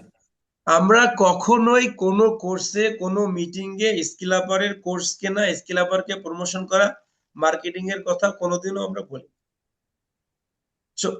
যে জায়গায় থেকেই কোর্স করুক না কেন, ভালো কিছু করুক, অ্যাটলিস্ট বাংলাদেশের ভালো হোক, আমরা সবাই বেকারত্বের অভিশাপ থেকে মুক্তি মুক্তি পায়। পাই। আমাদের যেমন একটা 5 লক্ষ স্টুডেন্টকে ফ্রিল্যান্সিং দেওয়ার টেন্ডেন্সি আমাদের স্কিল আপার ছিল, এখন 1 লক্ষর বেশি হয়ে গেছে। অথবা আমরা 28-30 সালের মধ্যে অথবা সেটাকে রিচ আউট করতে পারবো।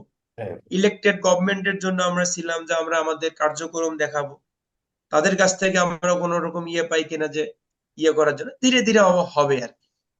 আর আপনি মানি ম্যানেজমেন্টের যেটা স্যার আমাকে প্রশ্ন করলেন না, আসলে আসল জায়গা আমার এইটা, যেগুলো বললাম এগুলো আমার ভিতর থেকে যেটা আশা হয় আমি বললাম আর কি। অর্থই অনর্থের মূল, অর্থেই গুরুজনরা অর্থের বলছে মূল। অনর্থের মূল। এই টাকা পয়সা সবার সাথে আমার সম্পর্ক নষ্ট করে দিছে। বন্ধু বান্ধব, আমি আত্মীয় আছি। স্বজন, পরিবারের লোকজন, খালা খালু, চাচা চাচি, বন্ধু বান্ধব, ফকির মিসকিন, ধনী গরিব, কামলা খ্রিস্টান, এমন কোন লোকের সাথে আর সম্পর্ক আমার ভালো নেই। যার কারণে 2024 সালের পর থেকে নিয়ত করছি যে আমি যদি কারোর সাথে লেনদেন করি, হয় ফিসাবিলিল্লাহ, একবারে কাউকে দিয়ে দেব, আর যদি মানুষ মারা যায় সেখানে যদি আমি কিছু কন্ট্রিবিউশন করতে পারি করব। যদি কারো মেয়ের বিয়ে হয়, বিয়ে বিয়ে হইতে দেখেন কি লাগে, গত 15-20 দিন আগে আমার এক ভাস্তির বিয়ে হয়েছে, মধ্যবিত্ত সমাজে থাকি, গ্রামে থাকি, বাজার যাই, অনেকেই বলে যে ভাই আজকে আমার মেয়ের বিয়ে ঠিক হবে, একটু আসিস, যে কারণে হোক ডাকে, সামাজিক ভাবে একটা গ্রামে আমাদের আছে। সো আমি গেছি, কথাবার্তা বরপক্ষে কোন পক্ষে হচ্ছে, দেনমোহর নির্ধারণ হলো 2.5 লক্ষ টাকা, ডিমান্ড নির্ধারণ হলো 1,50,000 টাকা। মেয়ের বাড়ি থেকে 50 জন লোক যাবে, ছেলের বাড়ি থেকে 60 জন লোক আসবে, আলোচনা হলো। তো মেয়ের বাবাকে বললাম যে তোমার টাকা পয়সার কি অবস্থা, আপনি তো ঢাকায় থাকেন। তো বলতেছে যে এই বৃত্তান্ত আমার এই আছে। তো তখন বললাম যে ঠিক আছে, তাহলে ওই পোলাওর চাউল যা লাগে আপনি 60 জন লোককে খাওয়ান, আর 80 জন লোককে খাওয়ান, আর 90 জন লোককে খাওয়ান, ওই পোলাওর যে চাউলটা লাগবে সেটা আমি ফজলে ইলাহি দিব, এটার আপনার কেনার দরকার নেই। আচ্ছা, সো এইটাতে আমার কোনো কিছু ক্ষতি হয় নাই, কিন্তু সারা গ্রামে একটা রোল উঠে গেছে যে কি অমুকের মেয়ের বিয়েতে অমুকের ছেলে অমুকের নাতি। এভাবে মানুষ যে আল্লাহ আল্লাহ মানুষের সম্মান বৃদ্ধি করে। এক্স্যাক্টলি, আমি এক মিটিং এ গেছি, সেখানে হচ্ছে যে যৌতুকের কারণে মেয়েকে প্রায় প্রায় বাড়িতে পাঠিয়ে দেয়। তো ছেলেকে বললাম তোমার মারার কারণে কি শুধু টাকায়? বলে হ্যাঁ টাকায়। তো কত টাকা বাকি আছে? 20,000 টাকা। 20,000 টাকা দিলে আর মারবা না কেন? না, আমি সেখানে যতটুকু পারছি কন্ট্রিবিউশন করে প্রবলেমটা সলভ করার চেষ্টা করছি। তারপরে যখন এসএসসি পরীক্ষা হয়, আমি 8 থেকে 10 জনের ফর্ম ফিল আপের টাকা দিই। যখন ইন্টারমিডিয়েট পরীক্ষার ফর্ম ফিল আপ হয়, সামর্থ্য অনুযায়ী 3 জন 4 জনকে আমি দিই। আমার বাজারে মসজিদ হচ্ছে, আমি সেখানে 20K দিয়ে দিছি। আল্লাহর ঘর নির্মাণ, যে আল্লাহ আমাকে দিচ্ছে তাকে দেয়ার তো আর পদ নাই, ওইটাই তো আমার পদ, তাকে দেয়া, তাই না? তো এগুলোতে আমি আসলে কন্ট্রিবিউশন করি, কিন্তু ব্যক্তি লেনদেনে আমি ফজলে ইলাহি লিড করছি। এতে দেখলাম যে না, না বলা একবার ভালো, না বলা একবার ভালো, দিয়ে চাওয়া 10 বার খারাপ। ঠিক। আমি দিয়ে 10 বার চাবো, আমি খারাপ।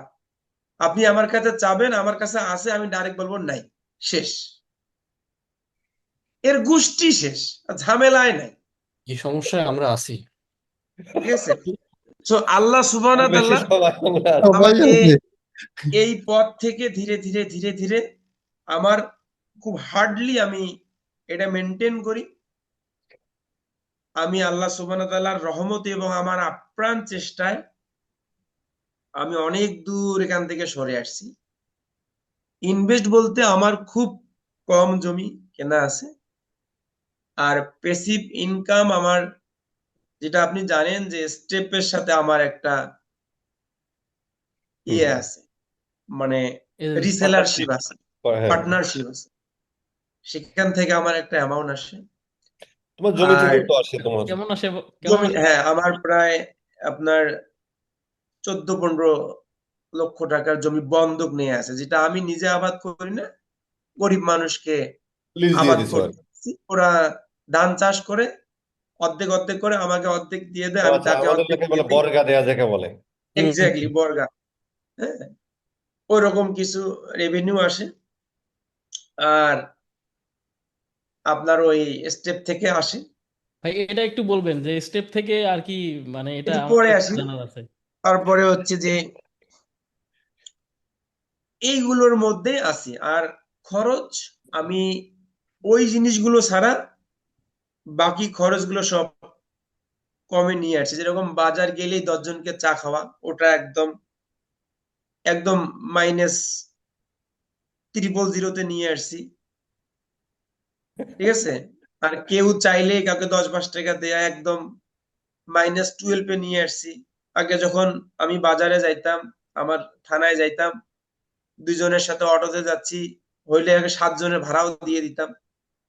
10 টাকা করে ভাড়া, 7 জনের 70 টাকা, তাতে কি, তাই না? এরও গোষ্ঠী সাফ করে দিছি। ঠিক আছে। এখন ভাই আমি এটা খুব আমার মতে, আর আমি সব সময় আমার উপরওয়ালার দিকে তাকিয়ে থাকি। আমি সবসময় ওনাকে খুশি করার চেষ্টা করি, আর পাড়া প্রতিবেশী খুশি করার আমার আর কোনো ইয়ে নেই।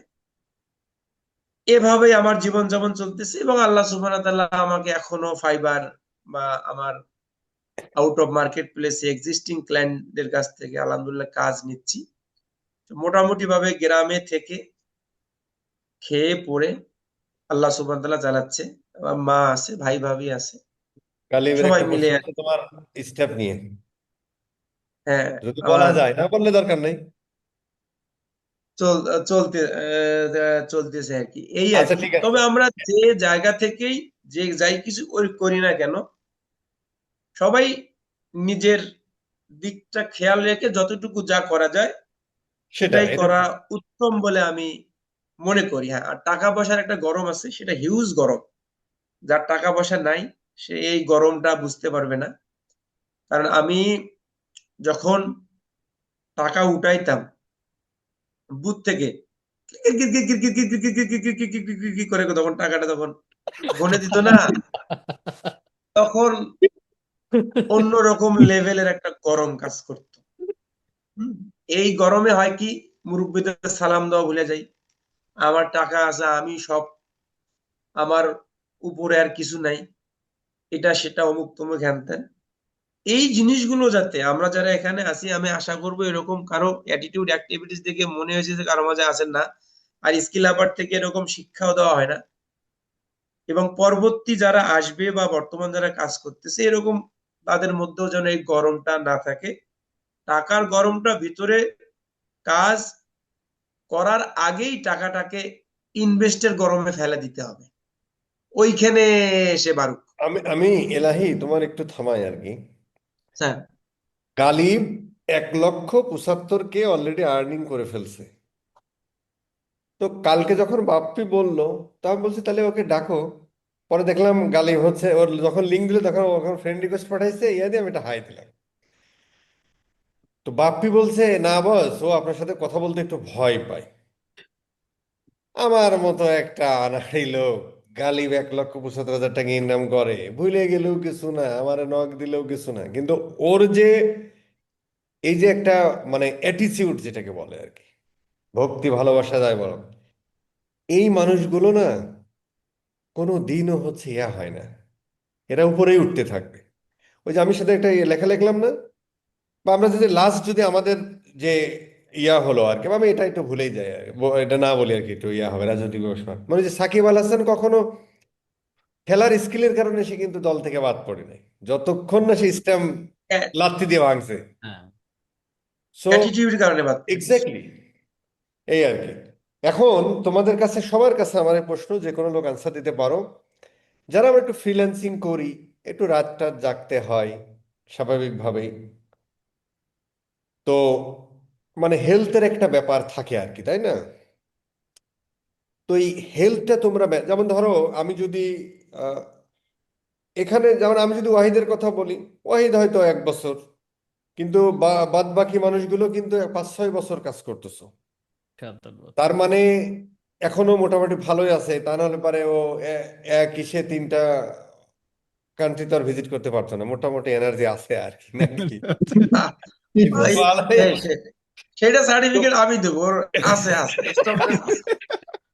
এখন এখন আমি বলতেছি তোমরা এই হেলথটাকে কিভাবে ইয়া করো, হেলথ এবং ফুড, হেলথের মধ্যে ফুড চলে আসবে, মানে তোমরা মানে একজন ফ্রিল্যান্সারদের কিভাবে খাবার খাওয়া বা হেলথটাকে মেনটেন, আমি গালিব দিয়ে শুরু করি, নাকি বলো এলাহি? হ্যাঁ, হ্যাঁ হ্যাঁ গালিব গালিবে দেখে বলবো। কিভাবে ম্যানেজ করো? আচ্ছা বস, আমি গালিবের আসলে হেল্প নিয়ে, নাম বলে বললাম বয়সে ছোট হবে। হ্যাঁ। আচ্ছা আচ্ছা, অসুবিধা নাই। হেলথ নিয়ে আমি এতটা সচেতন না, এক্সারসাইজ টেক্সারসাইজ ওইভাবে ডেডিকেশনের সাথে করা হয় না। তবে খাবার দেখা যাচ্ছে যে খাওয়ার সময় একটু হিসাব নিকাশ করে খাই, প্রোটিন হিসাব করে খাই। আর ফ্যাট অ্যাভয়েড করার চেষ্টা করি, সুগার অ্যাভয়েড করার চেষ্টা করি। আর হুম। দেখা যাচ্ছে যে স্পেশালি সকালের নাস্তা কোনো সময় আর কি নষ্ট করি না কোনোভাবে। ওই সময় দেখা যাচ্ছে যে একটু প্রোটিন ডিম টিম বেশি খাওয়ার চেষ্টা করি। আলহামদুলিল্লাহ আমার কখনো কোনো হেলথ ইস্যু হয় নাই, চোখের সমস্যা বা কোমরের ব্যথা। কাজের শুরুতে ওই যে আপনার গ্রিড থেকে এই চেয়ারটা নিয়ে ফেলছিলাম, হুম হ্যাঁ, তো পরে আর কোনো প্রবলেমই হয় না, এভাবেই চলতেছে। তবে এখন যেহেতু বয়স 30 পার হয়ে যাচ্ছে, আমাদের মনে হয় খুব সেনসিটিভ হওয়া উচিত এই আচ্ছা ব্যাপারে। গালিব ভাই, এখানে একটা প্রশ্ন, আপনার সকাল মানে কোনটা, মানে মাগরিবের পরে সকাল নাকি ফজরের পরে সকাল? এটা ভালো প্রশ্ন আমি করতে কিন্তু। আমি সাধারণত 10টার দিকে উঠি, হ্যাঁ 10টা 11টার দিকে উঠি, ওটাই আমার সকাল। এটা হুমায়ুন ফরিদিকে প্রশ্ন করা হয়েছিল যে আপনি সকালে ঘুম থেকে কখন ওঠেন, কয়, আমি সকালে উঠি। কয়, কখন সেটা? বলছে আমি যখন ঘুম থেকে উঠি তখনই সকাল, সেটা সকাল। 11টা হতে পারে, 12টা হতে পারে। উম, আচ্ছা, হ্যাঁ, আমি একটু বলি যে আহ, আমি গত ঈদে ওই কোসকানসন ভাই বিশাল এক বক্স পাঠাইছে, দেখে একদম ফোন দিয়ে কোসকানসন ভাই বলতেছে, শাইম ভাই আপনার ঠিকানা দেন। তা আমি বললাম, "আমার ঠিকানা কেন ভাই, মারতে আসবেন নাকি?" এমনি মজা করতেছে আর কি। তো বলতেছে যে এমনি। তো দিলাম, তো সে মোটামুটি একটা বক্স পাঠাইলো, বড় ঈদ গিফট। তার মধ্যে ছিল শাহি শরবত মিক্স, ওখানে চিয়া সিড, লোকমা দানা, আর হচ্ছে ইসুকগুলের ভুসি সহ আরো বেশ কয়েকটা উপাদান, আর হচ্ছে তোমার এই দুলাল চন্দ্র ভড়ের তাল মিশ্রি, ওই যে তাল মনে মিস্ত্রি। আছে আমরা যে একবার এসে গেলাম হ্যাঁ হ্যাঁ, ওই যে ইন্ডিয়ার বেনাপোলে, পাশে যে এটার সন্ধান পাইলাম বেনাপোলে আর বেনাপোলে। ভেরি ভালো জিনিস। এইটা আমি ধরুন সকাল রাত্রে ভিজাই রাখি, সকালবেলা উঠে খেয়ে ফেলি। দেন আমি ভাত টাত খাই, আমার ভাত ছাড়া হয় না ভাই। ভাত টাত খাই, খুব কম খাই। দুপুরে যে এটা সকাল, অনেক সময় সকালে খাইতাম তো অ্যাসিডিটি হতো, দুপুরে হচ্ছে যে আমি মধু, লেবুর রস চিপে দিয়ে এই কুসুম গরম বা অনেক সময় ঠান্ডার উপর দিয়ে খেয়ে ফেলি। এরপরে আবার ধরেন দুপুরে যে রাতে আবার ভাত টাত খাই। এছাড়াও সকালে উঠে আর একটা কাজ আমার আছে, এইটার পরে আবার হচ্ছে পানি প্লাস হচ্ছে খেজুর খাওয়া, কিশমিশটা খাই, বাদাম খাই। এই মোটামুটি হচ্ছে ইয়া। তো ধরো আমি তো আরো আগে থেকে, আমি সেই ইন্টারমিডিয়েট লাইফ থেকে এরকম রাত জাগি। প্লাস হচ্ছে ধরো ভার্সিটিতে মনে হয় আমি ঘুমাই নাই। ভার্সিটিতে আসলে আমি ঘুমাই নাই, ক্যারাম খেলতেছি 3টা 4টা পর্যন্ত, ভার্সিটির হল, ঠিক আছে, কোনো ঘুমাই না। তো এখন পর্যন্ত সুস্থ আছে আলহামদুলিল্লাহ। এটা আমি মেনটেন করি আর কি। ও আরেকটা হলো, আগে হচ্ছে তো যখন মেসে থাকতাম ইন্টারমিডিয়েট লাইফে, তখন তো হচ্ছে যে পুশ আপ দেয়ার, বুক ডাউন দেয়ার হচ্ছে ইয়া করতাম আর কি, প্রতিযোগিতা। এখন অত করি প্রতিযোগিতায়। না, কিন্তু সকালে একটু দৌড়াদৌড়ি, বডিটার একটু ইয়া করে নিয়ে এখনো 20টা পারি আর কি। কিন্তু অসাধারণ। মোটামুটি আমাদের বস একটা জিনিস খেয়াল করা উচিত, দিয়ে দিই আর কি প্রতিদিন সকালে। আমাদের ফুড হ্যাবিট ঠিক থাকলেও দেখা যাচ্ছে কার্ডিও না করলে হার্টের হেলথ ভালো থাকে না। এটা আমি পড়াশোনা করছি, রিসার্চ করছি, আচ্ছা যা বুঝছি আচ্ছা। যে আমাদের দেখা যাচ্ছে যে যেই দৌড়ানো, শরীর থেকে ঘাম ঝরানো, সাঁতার অথবা দেখা যাচ্ছে দড়ি ঘুরানো, এই টাইপের একটা ওয়ার্কআউট আমাদের না থাকলে এটা ও, খুব। এটা আমি প্রতিদিন সাইকেল চালাই 5 কিলো। আচ্ছা আচ্ছা, হয়েছে। প্রতিদিন আমি সাইকেল চালাই 5, এটা আমি বলতে ভুলে গেছি, আমি প্রতিদিন আমি সাইকেল চালাই 5 কিলো। আমি অবশ্য জিমে যাই, সপ্তাহে 1-4 দিন মতো জিমে সেটা যাই। তোমার বডি দেখে আমরা বুঝি। আর আমরা মাঝে মাঝে দৌড়ই বস, মাঝে মাঝে ওই যে মানে হয়ে ওঠে না সত্য কথা আপনি বলতে। মোবাইল ধরলে দৌড়াচ্ছি। না, এটা ভালো, কিন্তু আরো 5 জনকে ইন্সপায়ার করে। ভেরি জি গুড। বস। না, এই জিনিসটা খুব ইম্পর্টেন্ট একটা জিনিস কিন্তু। কারণ আপনি একটা মারাত্মক অসুখে পড়েছিলেন না, আপনার ভিটামিন ডি শর্ট হয়ে গেছিল, ছাদের মধ্যে শুয়ে ভিটামিন ডি হ্যাঁ হ্যাঁ নিচ্ছিলেন, হ্যাঁ হ্যাঁ। তাই না? আমার হচ্ছে কি যে আমি যখন দেখলাম যে আমার কিছু কিছু রোগ সৃষ্টি হচ্ছে শরীরে, বিশেষ করে আমার প্রস্রাবে ইনফেকশন শুরু হয়ে গেছে, দীর্ঘ সময় বসে থাকার কারণে হুম এক হুম হুম। ধরনের গরমে প্রোস্টেটের সমস্যা হয়। তখন আমি ডাক্তার দেখাইলাম, যে টেস্ট টেস্ট করলো, আপনার সাথে তো শেয়ার করলাম, কথাবার্তা বললাম। আমার দীর্ঘদিন সেই সমস্যাটা আমার ছিল। পরবর্তীতে এলোপ্যাথিতে অনেক টাকা পয়সা খরচ করলাম, পরে হোমিওপ্যাথিক ওষুধ খেয়ে আল্লাহর রহমত 2 বছর থেকে আমি বাহ। সুস্থ আছি। তো তখনই আমাকে ডাক্তার বলছিল যে তুমি প্রতি বছরে শরীরটা টেস্ট করাইও, মানে বেসিক যে জিনিসগুলো। তারপরে আমি আপনার ওখানে গিয়ে টেস্ট করালাম ফুল বডি একবার,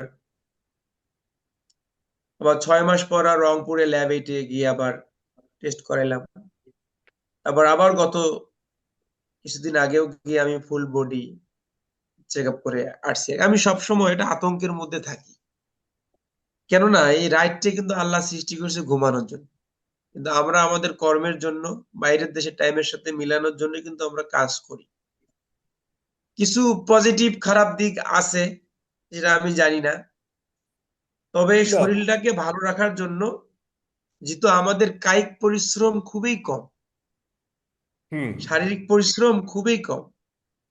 আমি ওই যে আপনার সাথে কথাবার্তা হওয়ার পরে আপনি অনেক বললেন যে ভাত জিনিসটাকে একটু অ্যাভয়েড করো, একটু ফল পাকড়, যেমন আমি খেজুর খাই, মধু খাই, চীনা বাদাম খাই, কাঠবাদাম খাই, কাজু বাদাম খাই, আখরোট আছে, চিয়া সিড আছে, ইসবগুলের ভুসি আছে, রসুন আছে, কাঁচা হলুদ নিয়ে আসছি, 1 চাক করে সকালে খেয়ে একটা কুসুম করুম গরম পানি খাই।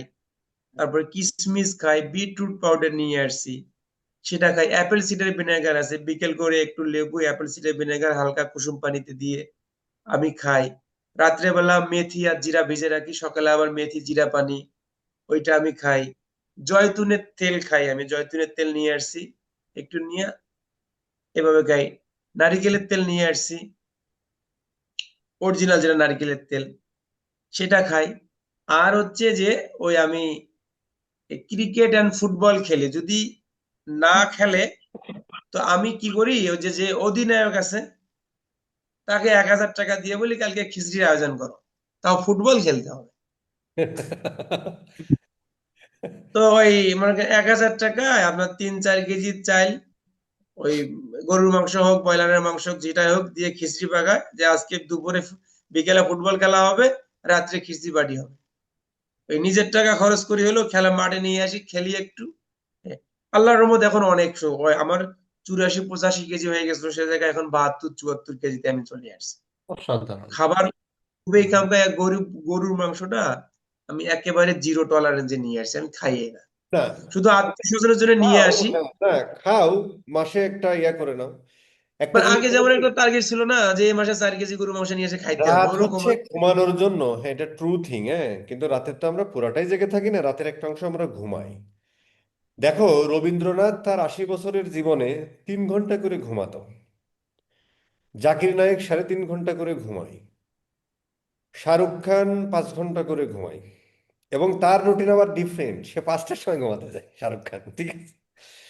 তো এটা আসলে তুমি যদি এই জিনিসগুলো মেনটেন করো, তাহলে খুব একটা ইয়ার প্রবলেম হয় না আর কি। না হ্যাঁ। স্যার, আমি যদি শুরুতেই এই ব্যালেন্সটা করতাম, খাওয়ার ব্যালেন্স, না হ্যাঁ তাহলে হ্যাঁ হ্যাঁ, এরকম প্রবলেমে পড়তাম না। হতো এটাই আর কি। ওই যে আমার এক দাদা বলতো যে শরীরের নাম মহাশয়, যাহা সহায় এক্স্যাক্টলি, নিদান তাহাই সয়। মানে তো 3 বেলায় খাইছি আর চেয়ারে বসেছিলাম, পরে শরীর ভারী হয়ে গিয়ে রোগ তৈরি হয়ে গেছে। হ্যাঁ, এখন আলহামদুলিল্লাহ আমার এই অফিস রুমে আসলে এটাকে পশারিয়ের দোকান বলা হয়, মানে যে আসে পশারিয়ের দোকানে যেমন অনেক অনেক বয়ম থাকে, এটা থাকে সেটা থাকে, আমার টেবিলে এটা ভরপুর, এটা বিশাল একটা জিনিস, এটা পশারিয়ের দোকানও ফেলে যে ওই টেবিল, ক্যামেরা ক্লিয়ার দেখা যায় না। আচ্ছা। এখন অনেক কিছু। সোহাগ কি জিমে প্রতিদিন যাও? আমি উইকলি 4 ডেজ 5 ডেজ। তাহলে তো সোহাগ তো একদম মেনটেন করেই চলতেছে আর কি। আর এমনি তো এটা খেলাধুলা হয়, আবার ক্রিকেট করছো না খেলা ভালো সংবিধিবদ্ধ ক্রিকেট। সতর্কীকরণ বলে দেন যে এই জিনিসটা আসলে সবার জন্য প্রযোজ্য না, কারণ জমি বেচে তো আর কেউ এই জিনিস খাবে না, এগুলো খাইতে গেলেও অনেক খরচ আছে, দাম ও আছে, না, এগুলো সংবিধিবদ্ধ ইনকাম করে। সতর্কীকরণ যেমন ধরেন যে যারা হ্যাঁ, আসলে ইয়া করতেছে, মানে মধুটা তো দাম বেশি না, খেজুরের খুব একটা ইয়া না, এই জিনিসগুলো তো এমনি আমরা খেতেই পারি। আর সব থেকে বড় কথা একটু সাইকেলিং করা যারা ইয়া, আর যারা মেয়েরা আছে তারা মোটামুটি একটু হাঁটাহাঁটি করে, সংসারের কাজকর্ম করে, হয়েই যায়, খারাপ হয় না আর কি। বাপ্পি স্যার তো দৌড়াদৌড়ি ভালোই করে, সব মিলিয়ে হ্যাঁ, মোবাইল নিয়ে দৌড়ায়, মোবাইল মোবাইল। নিয়ে দৌড়ে সে। Hello guys. ওয়াহিদ না কি করো? ক্যামেরাম্যান বানাই বস আমার, আমি কি করবো?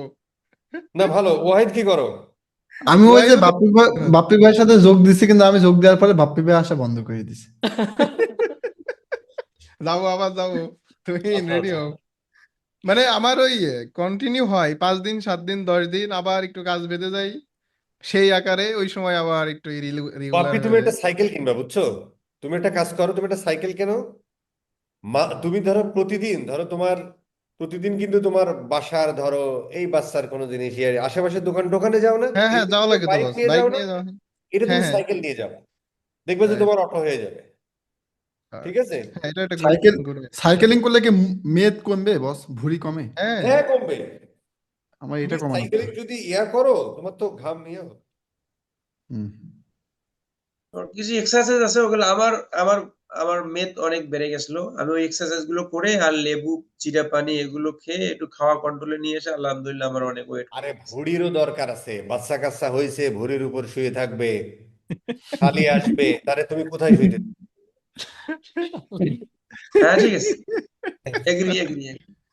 Agri, agree, agree, agree. ভালো একটা ভুঁড়ির দরকার আছে কিন্তু। পুরুষ হ্যাঁ, যাই মানুষের হোক, ভুঁড়ি তো দরকার বস, এখন ভুঁড়ি না আমরা থাকলে।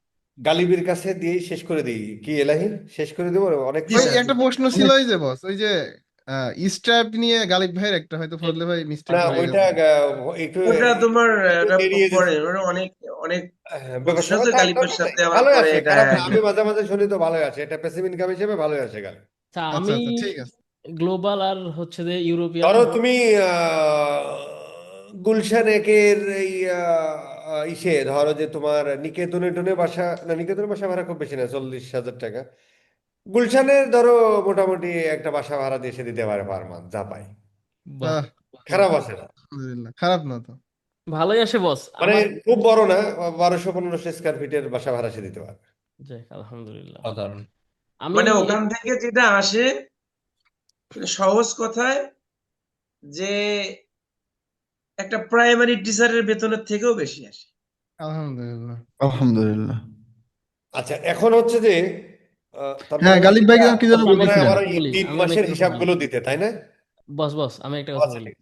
হ্যাঁ। আমি ওই সম্ভবত এলাহি ভাইয়ের বা কোথা থেকে একটা সোর্স পাইছিলাম যে স্টেপে এজেন্সি প্রোফাইল খোলা যায়, তো আমি খুলে ফেলি, আমার বেশি দিন হয়নি। তো গ্লোবাল গ্লোবাল একটা আছে এজেন্সি অ্যাকাউন্ট, আর একটা হচ্ছে যে ইউরোপিয়ান, দুইটাই ইউরো, তো হুম। লাগে তাই না? তো হ্যাঁ, দুইটা হ্যাঁ। থেকে আমার মোটামুটি এভারেজ $100 করে করে আসা শুরু হয়ে গেছে। আচ্ছা, যাক, মাশাআল্লাহ। তো এটা এটা কি কিন্তু আমার ভালো আমার একটা। প্রশ্ন যেটা, আমার $60 মতো করে আসে বস প্রতি ওখানে যে মাসে। মান্থলি ভ্যালু এটা 500-তে ঠেকলে ওরা কি ডাবল করে দিবে, মানে 1000 করে দিবে এমন কিছু? ও বলতে পারবে, এলাই বলতে পারবে, আমি এগুলো এলাহি ভাই, হচ্ছে যে কখনো করি না কেন, কোনটা? না, মানে পোলাপান ওই করুক আর কি। মান্থলি যে ইয়াটা আসে কমিশন, ওইটাতে দেখলাম যে যদি এটা 500-তে ঠেকে যায়, তাহলে ওইটা নাকি ওরা 20% থেকে 40% আপ টু করে দিবে। তোমার 500 পেইড কন্টেনার হলে পরে তোমার ওদের সাথে কথা বলতে হবে। এখন তোমার পেইড কন্টেনার কতগুলো আছে? আমার ওই এভারেজ প্রায় এক ইউরোপিয়ানে প্রায় 80-82-র মতো, আর গ্লোবালে প্রায় এরকম 74-75-এর মতো। সব কি অনেকের যে অনেকেই যে না না, সাবস্ক্রিপশন ইয়া কি? না, এই টোটাল হিসাব করলে এটা আসে আর কি। ইউজার সংখ্যা কম, কেউ বিজনেস না, না, চালায়, আমি বলতেছি ক্লাস তোমার চালায়। পেইড পেইড মানে ওরা কি কন্টেনার পার কি মান্থ এখন 80টা? সাবস্ক্রিপশন ফি দেয় $20 বা 80টা কন্টেনার না, আমি বলছি। না, না, না, না, না, না, তোমার গুনতে হবে তোমার সাবস্ক্রাইব প্রতি মাস।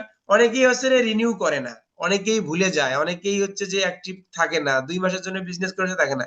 তোমার অ্যাক্টিভ পেইড কন্টেনার মানে যে থাকে না, ওইটার উপরেই তোমার পার্সেন্ট হোক 40% হোক তুমি পাও আর কি। হ্যাঁ তোমার হ্যাঁ, আমি ওই আনলিমিটেড প্যাকেজ কতগুলো আছে, বেসিক প্যাকেজ কতগুলো আছে, তুমি প্রতি মাসে কাউন্ট করবা, হ্যাঁ সেগুলোর হ্যাঁ উপরে তোমার পার্সেন্টেজ দেয় আর কি। হ্যাঁ হ্যাঁ, আমি ওইটাই বলতেছি যে ওই পেইড কন্টেনার হিসাব নিকাশ করাই ইউরোপিয়ানে প্রায় $72 মতো, 72 ইউরোর মতো আসে। আর গ্লোবালে প্রায় ওইরকম 86 সম্ভবত, আর কমে হুম। বাড়ে এরকমই থাকে। কত পার্সেন্ট তুমি পাচ্ছ এখন? 20%। 10 না, 10% মনে হয়। না, না, টোয়েন্টি না, পার্সেন্ট পাওয়া 20% যেত, 30% দেয়া কথা, হ্যাঁ, 10% দেয়া কথা না। তাই আমার না? তো $20 কন্টেনারে $2 দেয়, তাহলে তো তাহলে 20% হচ্ছে, তাহলে তাই না? 10% ও হচ্ছে, টেন তাহলে টেন পার্সেন্ট হচ্ছে, পার্সেন্ট সরি সরি। আর হচ্ছে হ্যাঁ যেটা $50 ওইটাতে দেয় $5, আর যেটা হ্যাঁ বিজনেস হ্যাঁ ওইটাতে দেয় $20। হ্যাঁ হ্যাঁ। ও এখন শেষ করে দিই, আমি হ্যাঁ শেষটা হ্যাঁ করে দিই। শেষ শেষ শেষ করে দিই, শেষ করে দিই, রেকর্ডটা বন্ধ গালিবের করে কাছে হচ্ছে যে নতুনদের উদ্দেশ্যে তোমার একটা বক্তব্য দিয়ে দাও। আচ্ছা আচ্ছা। তো তারা কি আমি হতাশ? হ্যাঁ বলো। নতুন যারা কাজ শেখা শুরু করতেছে বা স্কিল ডেভেলপ করতেছে তাদের জন্য 1 নাম্বার পরামর্শ হচ্ছে যে কাজ পাওয়ার যেটা মাধ্যম, কমিউনিকেশন স্কিল, এটা 1 নাম্বারে গুরুত্ব দিতে হবে। প্রতিদিন 1 থেকে 2 ঘন্টা ইংরেজি, প্র্যাকটিস করো। হ্যাঁ, ইংরেজি প্র্যাকটিস করতে হবে, এবং সেটা পড়াশোনার ইংরেজি না, যেটা হচ্ছে যে আমি কমিউনিকেশন করতে পারলেই হলো। হুম। আমি বললে যেন ক্লায়েন্ট বুঝে, আমার কথা শুনে, ক্লায়েন্ট বললে যেন আমি তার কথা শুনে বুঝি, অথবা তাদের যে মেসেজ আদান প্রদান, মোটামুটি মেসেজ সবাই বুঝে, কিন্তু কথা বলাটাই তাদের জন্য প্রবলেম হয়। তো সর্বপ্রথম এটাকে প্রায়োরিটি লিস্টে নিতে হবে, যে কোনো একটা স্কিল খুবই শক্তভাবে ধরতে হবে, এবং এটাতে মোটামুটি যখন তার একটা ভেতরে কনফিডেন্স চলে আসবে যে অবশ্যই প্র্যাকটিস করতে হবে, এরপর যখন কনফিডেন্স চলে আসে যে হ্যাঁ এখন আমি রিয়েল টাইম প্রজেক্ট পাইলেই কাজ করতে পারবো, তখন আমরা অনেক সময় নতুন নতুন মানুষদেরকে অপরচুনিটি দিই। এরকম আশেপাশে অপরচুনিটি খুঁজতে হবে, রিয়েল টাইম প্রজেক্টে কাজ করার এক্সপিরিয়েন্স শুরু করতে হবে, এবং একটা সুন্দর পোর্টফোলিও তৈরি করে ফেলতে হবে, যে মোটামুটি 8টা 10টা পোর্টফোলিও, প্র্যাকটিস প্রজেক্ট পোর্টফোলিওতে হিসেবে দেখানো যায়, আবার রিয়েল টাইম যদি অপরচুনিটি থাকে তাহলে সেটাও দেখানো যায়। তো এটা যখন হয়ে গেল, তো একটা স্কিল দিয়ে ওকে market place, out of market place, প্রত্যেক জায়গায় ওর আর্নিং অপরচুনিটিটা ফাইন্ড আউট করতেই হবে। আর্নিং না থাকলে, টাকা না থাকলে মোটিভেশন হারায় যায়, এটা একদম কমন একটা কথা। আর এভাবেই একজন নতুন মানুষ আস্তে আস্তে সামনের দিকে আগাইতে পারে। মার্কেট প্লেসে শুরুতে বর্তমানে কম্পিটিশন খুব বেশি। তো আমার মনে হয় যে একজন নতুন মানুষ যদি শুরু করে, যদি অ্যাড অথবা অ্যানালিটিক্স যেটাই হোক না কেন, ওই দেখা যাচ্ছে ইয়েলো পেজ আছে, তারপরে আরও ক্লাস আইও আছে, বিভিন্ন ধরনের লিঙ্কডইন আছে, এগুলা থেকে কিন্তু আমরা যদি সোশ্যাল মিডিয়া এগুলাতে যদি মোটামুটি অ্যাক্টিভ থাকি, তো 1 মাসের মধ্যে একটা ক্লায়েন্ট পাওয়া খুব কঠিন ব্যাপার না। আর বিশেষ করে স্পেসিফিক বিজনেস ধরে ধরে আমরা আউট অফ মার্কেটপ্লেস এর ক্লায়েন্ট হান্টিং যে কোর্সটা দেখছিলাম, একটা ক্লাস দেখছিলাম, ওটাতে বেশ কিছু আইডিয়া আছে, আরো অনেক আইডিয়া আছে এরকম। ধরে ধরে মানুষের প্রবলেম আইডেন্টিফাই করতে পারলে কিন্তু স্কিল সেল করা যায়।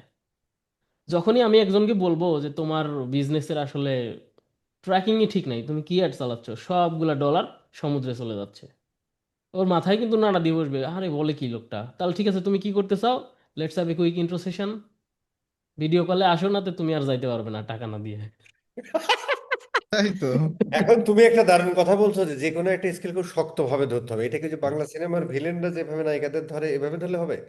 এইভাবেই ধরতে হবে, ওভাবেই তো। ছাড়া যাবে না, ওরা তো ছাড়ে দেয়, নায়ক আসলে ছাড়ে দেয়, কিন্তু ছাড়া যাবে না। আচ্ছা, ঠিক আছে।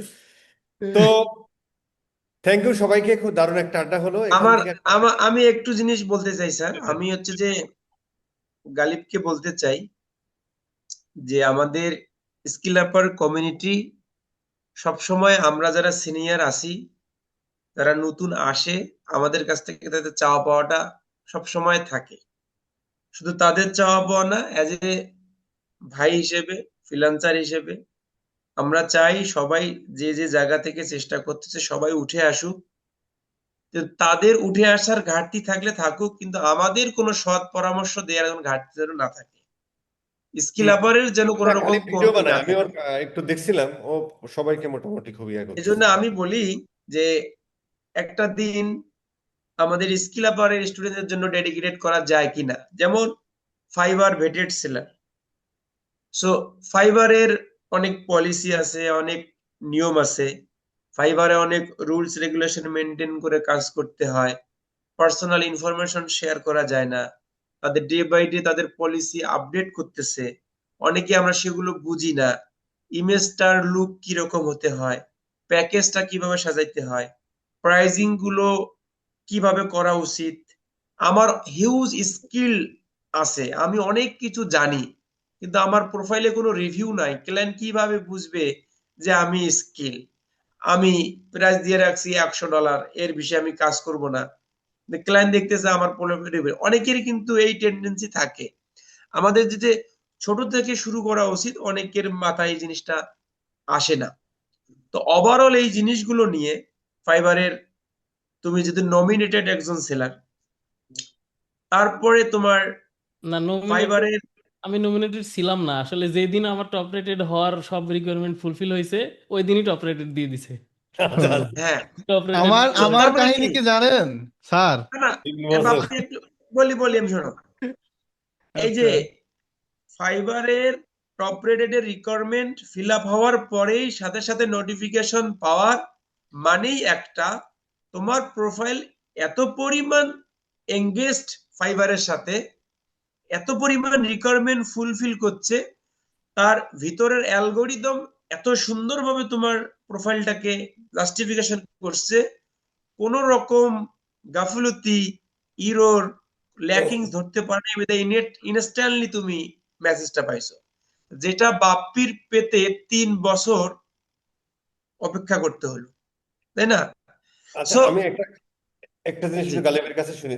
গালিব, আপওয়ার্কে প্লাস পাওয়ার রিকোয়ারমেন্টটা কি?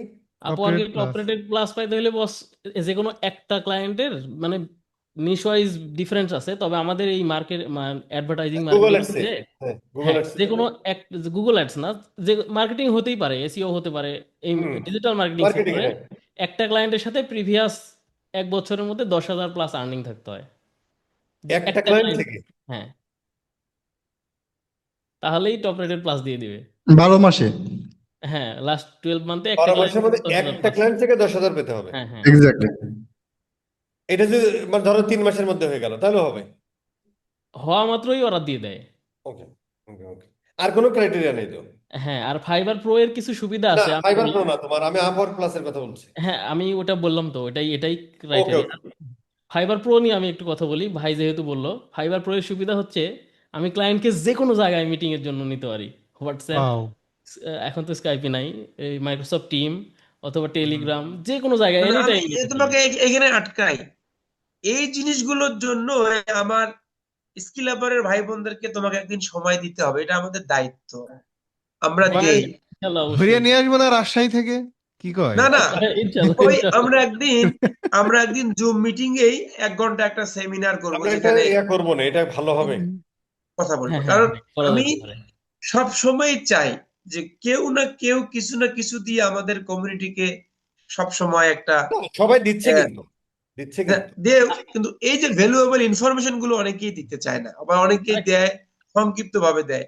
আর তোমাকে যদি এই ভিডিও যাওয়ার পরে তোমাকে হিউজ মেসেজ দিবে, হোয়াটসঅ্যাপ মেসেজ করবে, কতজনের কতজনের অ্যান্সার দিবা, আমার এখনই তাই না? 1,000 প্লাস আসসালামু আলাইকুম পড়ে আছে, রিপ্লাই দিতে পারি না।